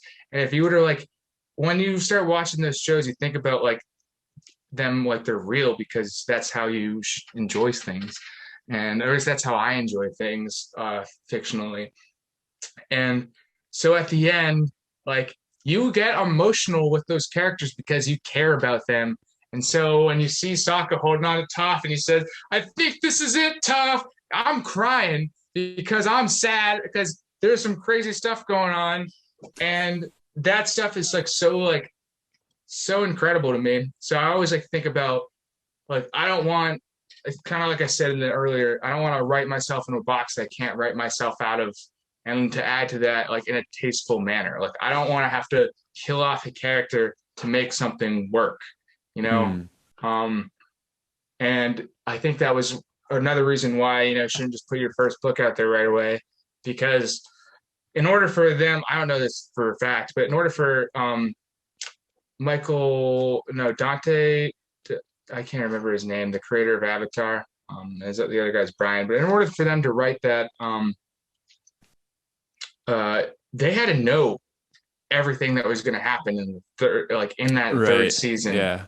and plot that all out to not have to kill off a character or do something that would ruin the story or pull a Disney with Star Wars. And that's why I outlined everything. Once I figured out my base, like once I figured out the first 2 issues, I outlined everything all the way through because I don't want to have to do that. So I always keep those series in mind for that reason. I like it. I like it. No, that was a celebratory honking of my mouth air That's horn. great. That's great. Well, dude, it was a blast, man, and appreciate so your Kickstarter is live now. You have 2 more weeks or a little bit less than 2 weeks to go with it ending 15 about September days. 2nd or 3rd. So 15 days. Okay. So just a day over Yeah, 2 it's like weeks. 15 days and some hours at this point. So, All um, right. Well, best of yeah, luck, everybody. Go check it out because you could get not only 2 comics that will immerse you into the Gyro universe, but also a supplementary, complimentary album that just further builds the universe. Yeah, man, it was a pleasure talking to you. And you have anything else to say before we sign off to yeah, I those had a listening? terrible time. I didn't like it at all. That's why we talked for three Mer, hours. mer. Need No, to use thank you this for air having horn me more on. often. Thank you for having me on. It was a super smooth, easy talk with you. So always enjoy those, and I appreciate you getting right back out to me when I reached out to you about having me on. And I appreciate, like obviously you're a creator doing stuff on your own too, but helping spotlight creators in whatever field they're in. Um, like we said about the indie comic world, that's like the most important thing is if we're all helping show each other's work, we're all going to benefit from it. So Thank you, man. I very much appreciate that. And I'm excited to see all of the 6 episodes, issues and beyond of the Gyro universe. yeah, and beyond, we're going to make it happen. Thank you. And I yeah, appreciate it. man. Yeah. Keep creating. It's, Will do. there are fans who don't know that they're fans yet. uh, that's great to hear. Thank you. Cool. All right, Alec. Well, until next time, enjoy your random, and I'm excited. That's it, Kev. Hello, my fellow randoms. Thank you for listening through to the end of this episode. I hope you enjoyed my conversation with Alec Sorbello as much as I did. And I hope you go and check out the Gyro Universe, another creative endeavor by another creative. And I really liked some of the points that we touched on this episode, including the just do it. Alec has a routine down and he puts pen to pad every night. And if not pen to pad, he has some creative inputs, some inspirations, and make sure he sets out time to read and get inspired. He seems to have really honed in on a practice, and I really appreciate those kinds of stories. It motivates me to get a little bit more disciplined in my own creative endeavors, and I hope it has a similar effect for you. What did you think of the episode and the conversation and all of the tidbits that were nestled inside? Let us know by commenting on one of the images related to this episode on Instagram. You could also hit us up on Twitter and Facebook and share. Sharing is caring, and it helps us spread the word, so I appreciate if you do.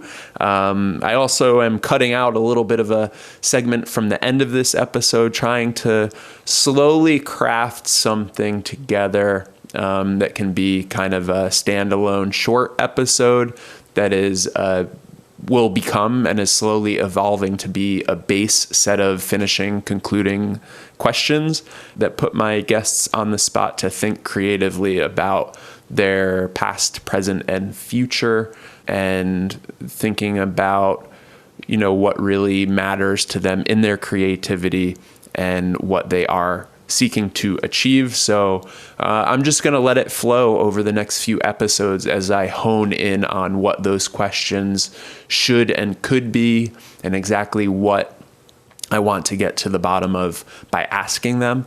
And you will see how those questions and the way that I ask them evolve over the course of maybe all of the episodes. Maybe that's an endless process, is developing these questions and honing them so that we have really succinct and efficient questions for that segment. If you have an idea for what we could call that segment, let me know, because I haven't decided myself yet, but I'm not letting its incomplete nature prevent me from doing it and starting it and getting the ball rolling. So as that part of this show evolves, you can be part of that process.